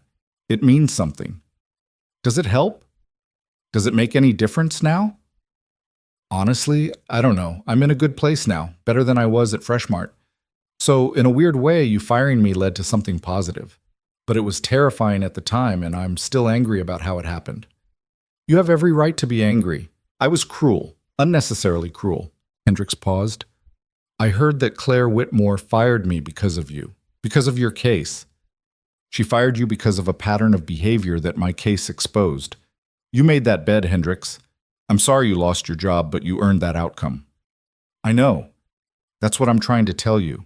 I know that now. And I'm working on becoming someone different, someone better. It might be too late to save my career in management, but it's not too late to become a decent human being." They talked for a few more minutes, an awkward conversation between two men who'd hurt each other in different ways. When they hung up, Daniel felt exhausted, but also lighter somehow. Hendricks' apology didn't erase what had happened, didn't magically heal old wounds, but it was closure. It was acknowledgement. It was enough. The summer passed in a blur of work and family time. Daniel took Maddie to the community pool on weekends, where she practiced her swimming, and he tried not to worry every time she jumped off the diving board. They visited Claire and Gabriel regularly, and Maddie took her role as big sister figure very seriously, always wanting to help with feeding or playing or reading board books to a baby who mostly just chewed on them. In August, Community Solutions Partners held its annual gala, a fundraising event that Daniel had been planning for months. The theme was Building Bridges, celebrating the success of Bridges Forward and showcasing participant stories. 5 graduates spoke at the event, sharing how the program had transformed their lives. Miguel Rodriguez, who'd started his IT job back in January, brought his wife and children. "Before Bridges Forward, I was depressed. I felt like I'd failed my family, like I couldn't provide for them, no matter how hard I tried. Now I have a career with growth potential. My kids look at me with pride instead of worry. That's everything." The gala raised over $200,000, surpassing every expectation. Daniel stood at the back of the room, watching donors write checks and business cards being exchanged, and felt a profound sense of gratitude for how far they'd come. Patricia found him there, a glass of wine in each hand. She offered him one. "We did it. We actually did it." "You did it," Daniel corrected. "I just showed up and worked hard." "No, Daniel, you showed up and transformed this organization. Before you, we were good at what we did. But you made us great. You brought passion and innovation and a level of commitment that inspired everyone around you. Don't minimize that. They clinked glasses and drank, watching the crowd celebrate their shared success. By September, a year after that morning in the rain, Daniel had become somewhat of a minor celebrity in nonprofit circles. He was invited to speak at conferences about character-based hiring and second-chance employment. Organizations across the country reached out asking for advice on replicating the Lily's Wings model. He was profiled in a national magazine with the headline, "The Man Who Chose Kindness Over Career and Found Both." But despite the recognition and success, what Daniel valued most were the small, ordinary moments. Maddie's gymnastics recital where she nailed her beam routine and beamed with pride. Sunday dinners at Helen Patterson's house where they ate pot roast and laughed at old stories. Quiet evenings holding Gabriel while Claire caught up on sleep. The daily grind of work that actually mattered, helping people, solving problems, building something meaningful. One October evening, almost exactly a year after he'd stopped to help Claire in the rain, Daniel received a text message from a number he didn't recognize. It included a photo of a young woman in nursing scrubs, smiling broadly in what looked like a hospital hallway. The caption read, "First day at my new job. Thank you for believing in me. Rachel Simmons." Daniel showed the photo to Maddie over dinner. "Remember Ms. Rachel, the nurse I told you about who lost her job for doing the right thing? The one who told on the bad doctor. That's her. She just started a new job at a hospital that values people like her because of Lily's Wings." Maddie studied the photo seriously. "She looks happy." "She does. Because someone gave her a second chance to use her talents and do good work. Like Ms. Claire gave you a second chance. Exactly like that." "Daddy, do you think Mommy would be proud of us? Of what we're doing?" The question hit Daniel in the chest, unexpected and profound. He set down his fork and really looked at his daughter. At this wise, compassionate 8-year-old who still believed in superheroes and angel wings and the fundamental goodness of people. "I think Mommy would be incredibly proud of both of us, baby. Proud of how we've taken our grief and our struggles and turned them into something positive. Proud of how we help people. Proud of how we remember that kindness matters, even when it's hard. I miss her." "Me too. Every single day. But I think she's with us, Maddie. In the choices we make, in the values we hold, in the way we treat other people. That's how she lives on." That night, after Maddie was asleep, Daniel sat on his back porch in the October chill and thought about the past year. About the choice in the rain that had seemed like the end of everything but turned out to be the beginning of something better. About Claire and Gabriel, about Patricia and the team at Community Solutions Partners, about all the participants whose lives had been transformed by second chances. He thought about the drawing Maddie had made, about the stick figure with angel wings that now represented a movement, a philosophy, a commitment to valuing character over credentials. He thought about how that simple crayon image had inspired something larger than any of them had imagined. His phone buzzed with a text from Claire. Gabriel took his first steps today. First words were no and more, which pretty much sums up parenthood. "Come see us this weekend? Maddie can teach him to walk properly." Daniel smiled and typed back, "We'll be there. Wouldn't miss it." As he sat there in the darkness, Daniel felt something he hadn't felt in years, peace. Not the absence of challenges or struggles, but a deep certainty that he was exactly where he was supposed to be, doing exactly what he was meant to do. He'd stopped to help someone in the rain. That moment of kindness had cost him everything he thought he had and given him everything he actually needed. It had cost him a job, but given him a purpose. It had cost him security, but given him meaning. It had cost him comfort, but given him joy. And looking back now, knowing everything that followed, Daniel wouldn't change a single thing. Because sometimes when you stop to help someone else, you find the road that leads you home. Not back to where you were, but forward to where you were always meant to be. The storm that had seemed like destruction had actually been transformation. The rain that had felt like punishment had actually been baptism. And the stranger he'd helped had become family. Not through blood, but through something stronger, shared values, mutual respect, and a commitment to building a world where kindness wasn't just rewarded in fairy tales, but in real, messy, complicated life. Daniel finished his beer and stood, ready to go inside to his warm house and sleeping daughter and all the blessings he'd somehow been given. Tomorrow he'd wake up and go to work helping more people find their own second chances. He'd review Lily's Wings applications and check on Bridges Forward participants, and answer emails and attend meetings, and do all the ordinary work that added up to something extraordinary. But tonight, he'd just be grateful. Grateful for a flat tire in the rain. Grateful for a woman brave enough to use her privilege to help. Grateful for a daughter who believed in angel wings. Grateful for a job that mattered and a life that meant something. Grateful that he'd made the choice to stop, to help, to care about someone other than himself. Because in the end, that's all any of us can do. Stop in the rain when someone needs us. Trust that goodness matters, and believe that kindness will find its way back around. Sometimes it does. Sometimes, if you're very lucky and very blessed, it absolutely does.